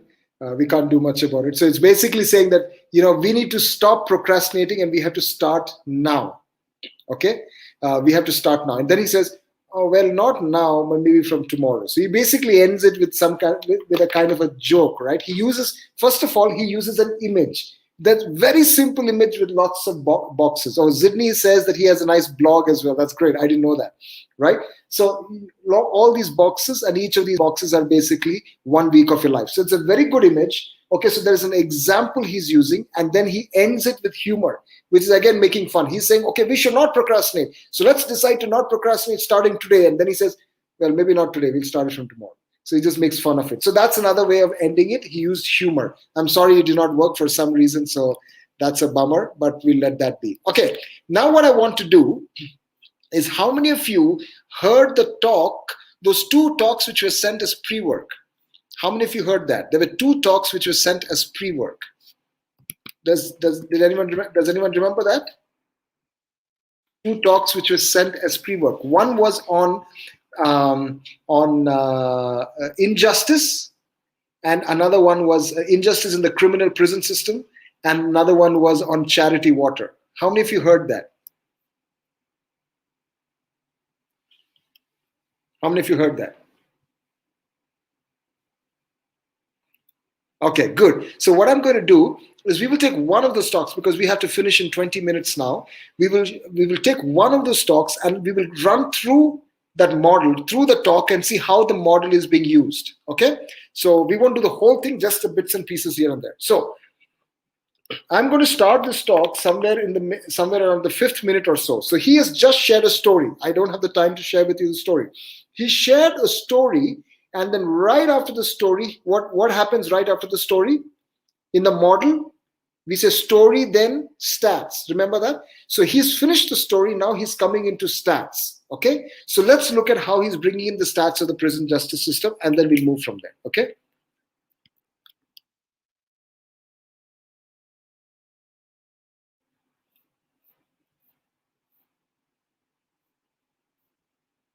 I've been trying to say something about our criminal justice system. This country is very different today than it was 40 years ago. In 1972, there were 300,000 people in jails and prisons. Today, there are 2.3 million. The United States now has the highest rate of incarceration in the world. We have 7 million people on probation and parole, and mass incarceration, in my judgment, has fundamentally changed our world. In poor communities and communities of color, there is this despair, there is this hopelessness that is being shaped by these outcomes. 1 out of 3 Black men between the ages of 18 and 30 is in jail, in prison, on probation, or parole. In urban communities across this country, Los Angeles, Philadelphia, Baltimore, Washington, 50 to 60% of all young men of color are in jail or prison, or on probation and parole. Our system isn't just being shaped in these ways that seem... Okay, so what is he doing here now? Let's just look at what is he doing here now. He's using statistics, right? So his story and then stats. So there's a bunch of stats he's giving, and all these stats are very, very useful, okay? But now I want you to pay attention. He's doing, along with the statistics, he's doing something else underneath. So tell me, what of the model is he actually using, okay? Pay attention. To be distorting around race, they're also distorted by poverty. We have a system of justice in this country that treats you much better if you're rich and guilty. I represent children.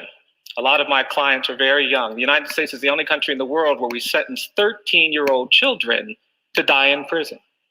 We have life imprisonment without parole for kids in this country. And we're actually doing some litigation. Only country in the world. I represent people on death row. It's interesting, this question of the death penalty. Okay, so what is he doing here actually? What is he doing here? He's doing stats, story then stats, but he's doing something else with the stats. What is the model that he's actually using here?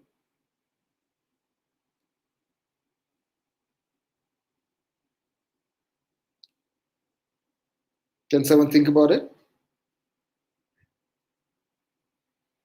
Very nice. Muhammad has said that. Very good. He is using educate. Remember, educate does what?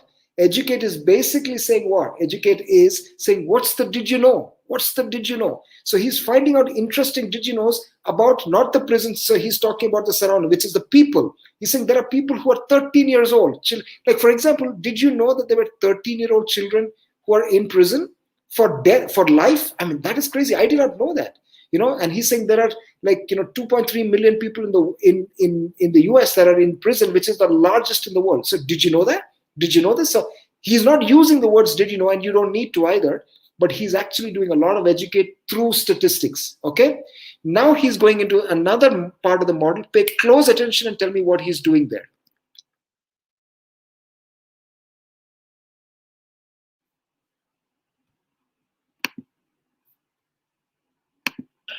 In many ways, we've been taught to think that the real question is, do people deserve to die for the crimes they've committed? And that's a very sensible question.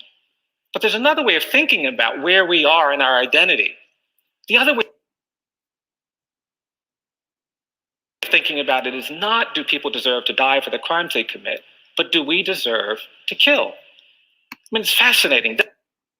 Okay, what did he do here? It was very simple. He asked a question. Now, if you notice at the slide, we said you ask a question at the start, you could ask a question at the end, but you could also do it in the middle. So think about it. He started with the story, then he did stats. Through the stats, he's doing educate. So he's doing this educate. Now he's asking a question, which is making you think. Now he's going to go into some more educate. He's going to use some more parts of the model. Okay, so now pay attention to the next thing he's doing and tell me what he's doing now, okay? Death penalty in America is defined by error. For every 9 people who have been executed, we've actually identified one innocent person who's been exonerated and released from death row. A kind of astonishing error rate. 1 out of 9 people, innocent. I mean, it's fascinating. In aviation, we would never let people fly on airplanes if for every 9 planes that took off, 1 would crash. But somehow we can insulate ourselves from this problem. It's not our problem. It's not our burden. Okay, so what did he do here? He's talking about death rate. He's saying 1 in 9 people are actually innocent who are sentenced to death. What did he actually do here? Very nice, Mohammed, you're doing it very good, very good. So he's again done compare. It's an analogy, right? So he's using compare. He's saying 1 in 9 people who are on death row who are actually innocent. Imagine that if you knew 1 in 9 aircrafts would crash, would you ever fly? They would never fly. Why is he using that analogy? Because all of these people, they fly at least once a week. They flew into the conference. They're going to fly out of the conference. They are very big businessmen and corporate execs. They will fly at least once a week in their life. That is more real to them. So you bring it into the analogy of a concept which is so real. Now they get it. It's making it even more strong. It's not that they don't get it otherwise, but this makes it more interesting and persuasive and keeps them attention and engaged. All right? I hope you got that. Now we're going to go into the story. Okay? So in the story, you will see, let's look at it. Yeah. Now in the story, I want you to pay attention. What were the 3 parts? There was feelings, nuances, and surprise. I want to take the second thing, which is nuances, those small details, which I told you, look at what are the small details which will make you go into the story and see it happen in front of you. Now this is the story of a courtroom, right? So he could just say, I went into the courtroom, I was very troubled, I got in the courtroom, we had a very heated discussion, but we won the case. He could say that. But that is only information. Story is not the same as information. Story is story, where you have emotion, there's a going up and there's a down, then there is this nuances where you can see the details happen. So now I will cut the story in 2 parts. In part 1, tell me what was the nuance where you could see the story happen. All right, then we'll go to part 2. Let's look at it now.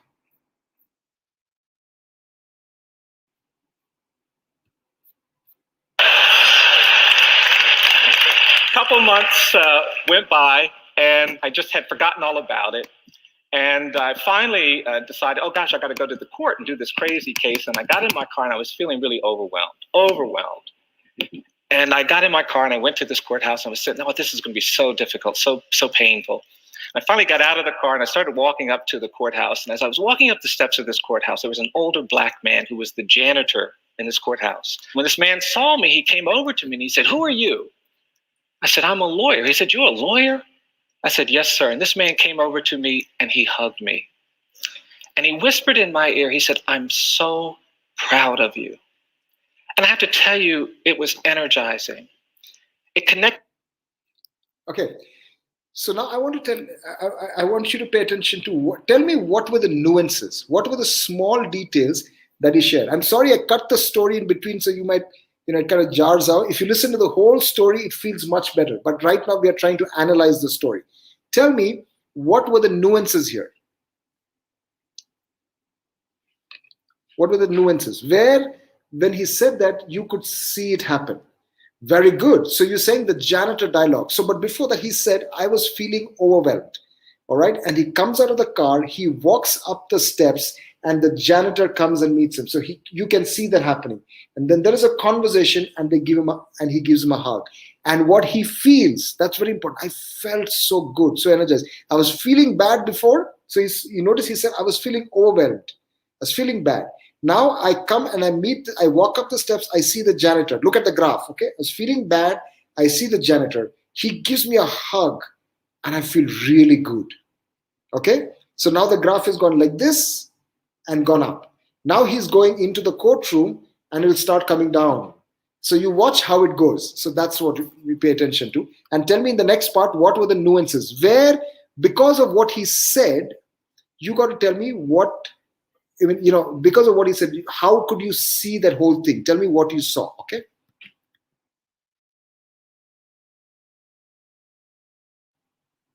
Connected deeply with something in me about identity, about the capacity of every person to contribute to community, to perspective. In my ear, he said, I'm so proud of you. And I have to tell you, it was energizing. It connected deeply with something in me about identity, about the capacity of every person to contribute to community, to perspective that is hopeful. Well, I went into the courtroom. As soon as I walked inside, the judge saw me coming in. He said, Mr. Stevenson, did you write this crazy motion? I said, yes, sir, I did. And we started arguing. People started coming in because they were just outraged. I had written these crazy things.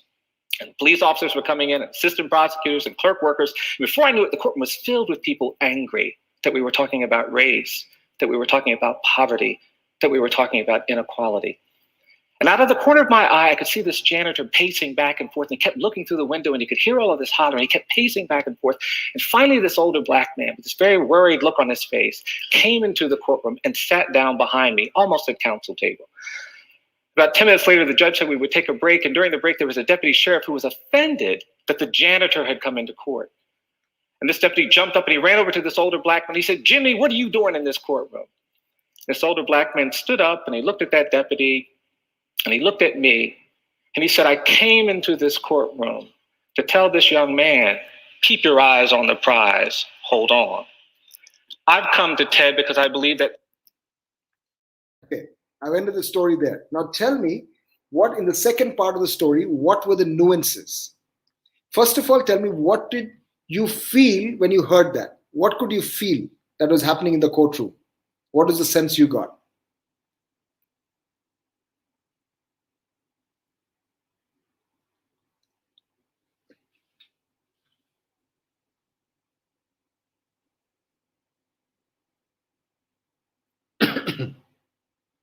Very good. Yuda, you're picking that up, right? So several people entering. Intense. So Yuda says you're sensing it very intense. So there is some kind of tension. Okay. A lot of people in the previous batches, yes, a lot of people in the previous batches also said, I can feel the tension. But you notice he never said anything about tension. So look at this again. So he's talking, you are receiving something, but he's saying something else. Okay, so that's what you need to pay attention to. You are feeling the tension, but he's not saying anything. He did not say that there was tension. He said other things which made you feel the tension. So you need to move to this side and say, what are the things that he's saying which making you feel that? So let's look at those details. What are the details? So Yuda picked up one thing. He said several people were entering the room. So he said the prosecutors were entering, the attorneys were coming in, the assistant clerks were coming in, the judge was looking at me and he was screaming, did you write this motion? And then within a short time, the whole place was filled with angry people. That's what he said. And you can see that happening. People are running in, everybody's coming and saying, what are these guys talking about? And they're all coming. You can see that. Then he said something else. Can you all tell me what are all the details which he said which made you feel that? What are the other things he said? He said there was this janitor that was walking outside. Who is a janitor? He's the guy who cleans the toilets, right? So So he's this janitor who really encouraged him. He's walking outside the courtroom, back and forth, and he's looking through the window. And again, he's worried he's walking. So when he says that, you're explaining the whole thing. You are getting the feel. People are rushing. The judge is screaming. Everybody's angry. The janitor is walking, back and forth. He's worried. And so you get the feeling of tension. You're getting that those are what you mean by nuances. You could alternately, you could say the room had a lot of tension. But that doesn't have power as opposed to where you say the surrounding and people get the tension. You see that? And then he said, at the end, this guy walks in and says, Jimmy, what are you doing here? And then what is the nuance? He said, he stood up. You could also say, he says, Jimmy, what are you doing here? Oh, Jimmy said, I'm here to tell this man to hold on to the prize. You could say that. But what are the nuances? Jimmy stood up. He looked at me and he looked at the counselor, then looked at me and said, I'm here to tell this man to hold the prize. You see that. You see that happening. That's what we mean when we talk about nuances. Okay? So this is bit of all the parts of the model, different parts of the model being used in different ways. What I would urge, we've come to the end of this session. What I would urge for you is to keep looking. Someone asked me, what are the habits of a persuasive leader? The habits of a persuasive leader is keep paying attention to wherever you are getting persuaded. Whenever you get persuaded, pay attention to not the persuasion. Go to the back end and say, what did he say that made me get persuaded? And look at the model, the YB Sexy model. Say, did he use any of this? In most cases, he will have used it. There will be some cases where he doesn't. And so then you know, okay, this is how I can use a story than stats. Okay, this is how I can use educate. This is how I can use compare. This is how I can use the entry and the exit. You keep doing that, and over time, this becomes a natural part of you. The most important part of persuasion, no manipulation, but care about what they care about. Know what they care about and find a way to connect it. Okay? I hope you all enjoyed the session. I know some of you have been with my session 4 before and you have come back into today's session. I hope you were not too bored by listening to it, but alternately, I hope it was a repetition enough so that you remember it, so that you don't have to look at your books again. Okay, now I would like to let you all go, but I will stay back for some more time if any one of you have any questions. I'm happy to answer that for some time, but for those of you who have to leave, this is a good time for you to leave right now. Okay, and I would like to wish you guys all the best. Remember that you are chosen for a Bangkit program, which means you're among the smartest kids in Indonesia. All right. And so you can, I hope you'll use all of this and make yourselves proud, make your families, your parents proud, and most importantly, make your country proud for what you can do. All right. I wish you guys all the best and do something great with all the learning that you have had across all of Bangkit, not just this program, but across all of Bangkit. Do something big with it. God bless you all. Thank you very much. Okay. You all can leave, and those who want to stay back, I'm happy to answer your questions. Thank you very much. Thank you.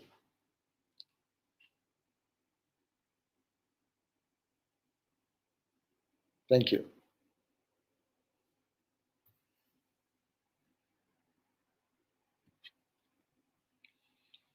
Yes, you can just put the questions in the chat box.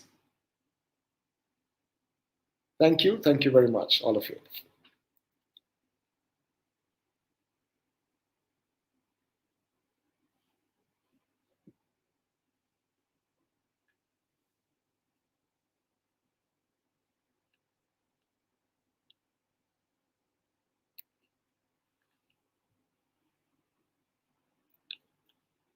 Thank you. February, there is a question. Is there any attendance to fill? So maybe you can answer that. Thank you. February, there is a question. Is there any attendance? Okay, for those of you who want to reach me, you can reach me on LinkedIn. I'm available on LinkedIn. You can just search for me and you can connect with me. All right. For attendance, there are no attendance for the session. So yeah. Okay. Just answer the previous questions. Okay, so Kevin, there is no attendance required for this. Okay, further reading on this topic. Actually, a couple of people have asked me this question, Andreas. I have not read any books specifically on persuasion, so I don't want to recommend something which I have not read and found good. So I'm sorry I can't answer that question. But on where you can reach me on LinkedIn. Okay.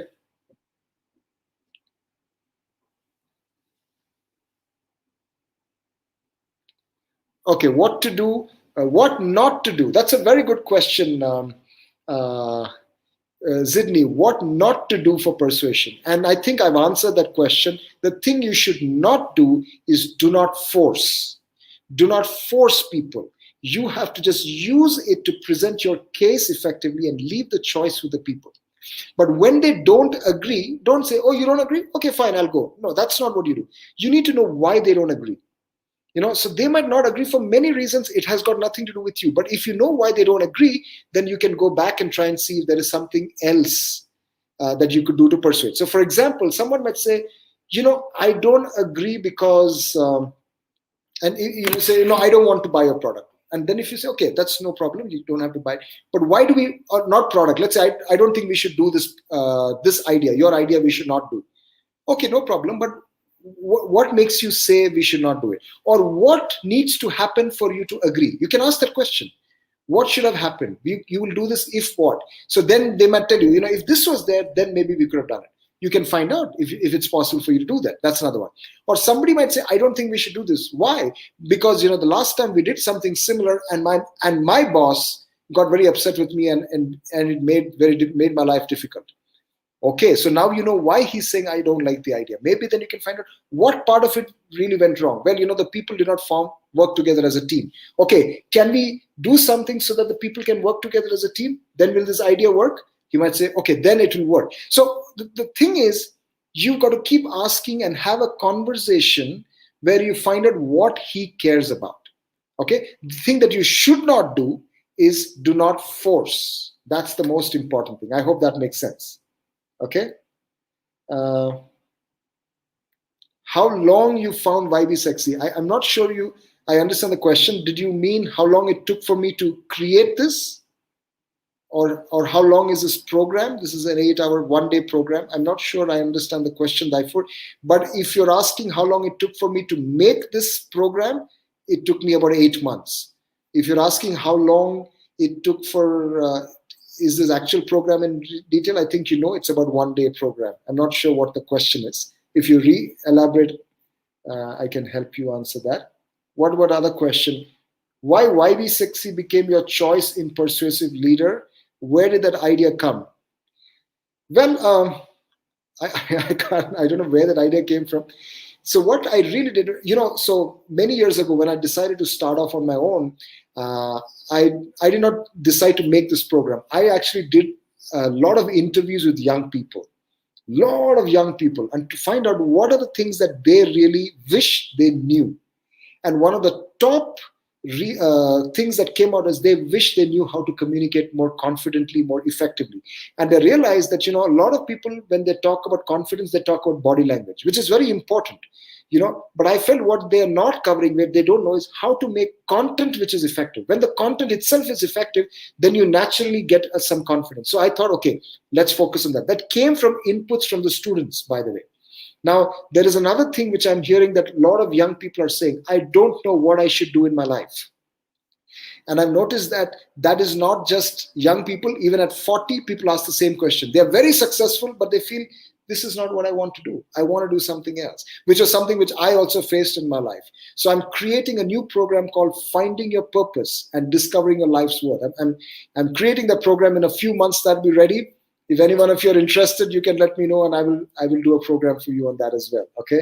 But that's basically how I did the YB Sexy program, which is the students told me that this was one of the top things that they required. So then I went back, I started doing research. I actually used YB Sexy on me. I started doing research on what makes persuasion work. And, I was also, working in TED, which is, we brought TED to India. So it was called Inc. in India.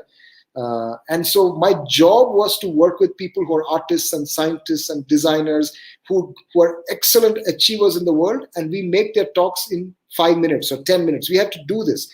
All the talks that you saw, There's a lot of work that happens in the back end. So as you do that, you learn what are some of the techniques of persuasion. I brought all of that into this model and created YB Sexy. Najmunda asks, is YB Sexy applicable in writing? It absolutely is applicable in writing. You can use almost all of these techniques in writing as well. Okay.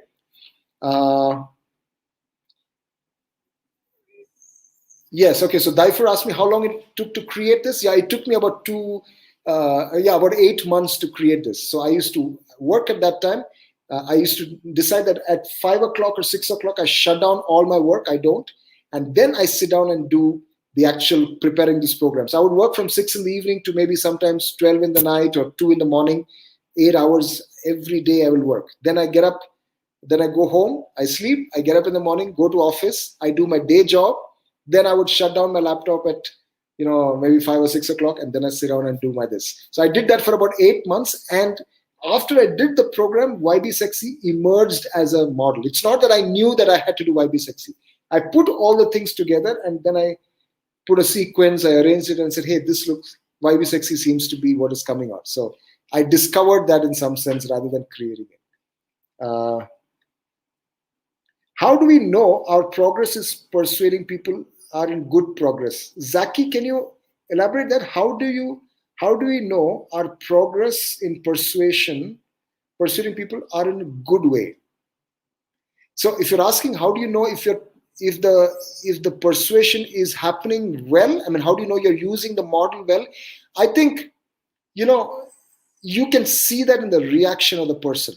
Look at it in the attention of the person. So when they're talking, are they looking at you and listening to you? Or are they going somewhere else and looking at the time and, so if that is happening, then you know that you have lost the attention of the person. So that is one way. And then when you know that you have lost attention, immediately ask a question. Okay? Something that's related to this, obviously. Ask a question and get back into a conversation with them, and then go back into your presentation. And that's one of the ways I would do that. I hope that makes sense to you, Zaki. Okay? Yeah, so I hope that answered your question, Zaki. I think I just answered that. So that is one. Oh, Yuda, you're interested in the Persuasive program. So you can connect with me on LinkedIn, and then I can tell you from there when the program is ready. It'll take a few months before I do that. Yeah. Okay. Any other questions that you guys might have? Maybe you can answer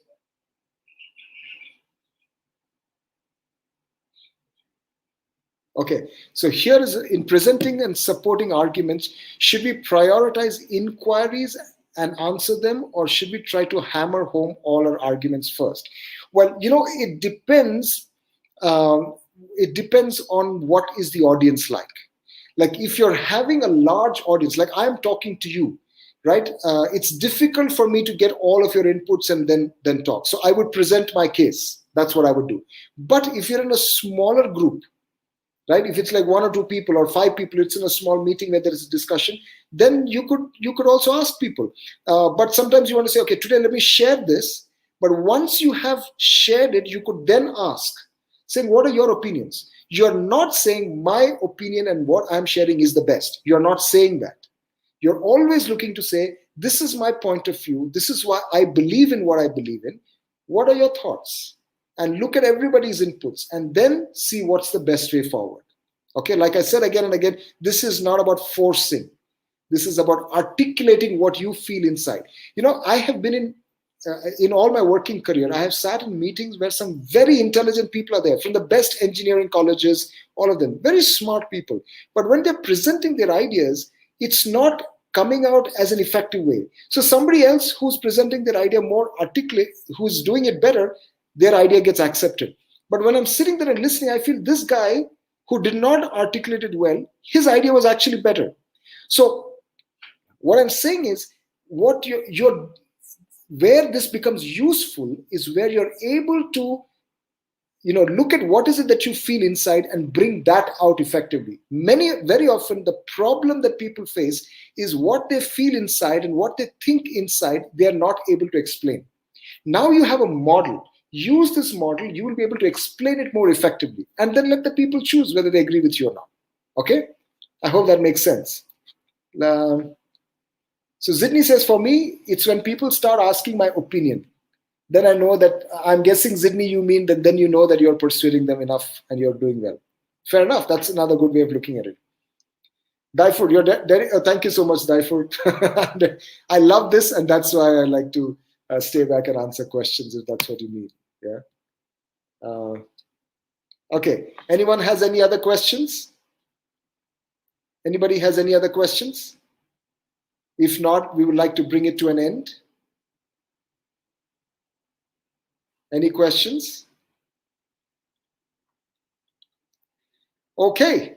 So I guess the answer is no. One more time, thank you so much. Thank you very much for paying attention. I hope you are enjoyed this, and I hope you can use this in your life and be a blessing. God bless you all. Take care. Thank you so much.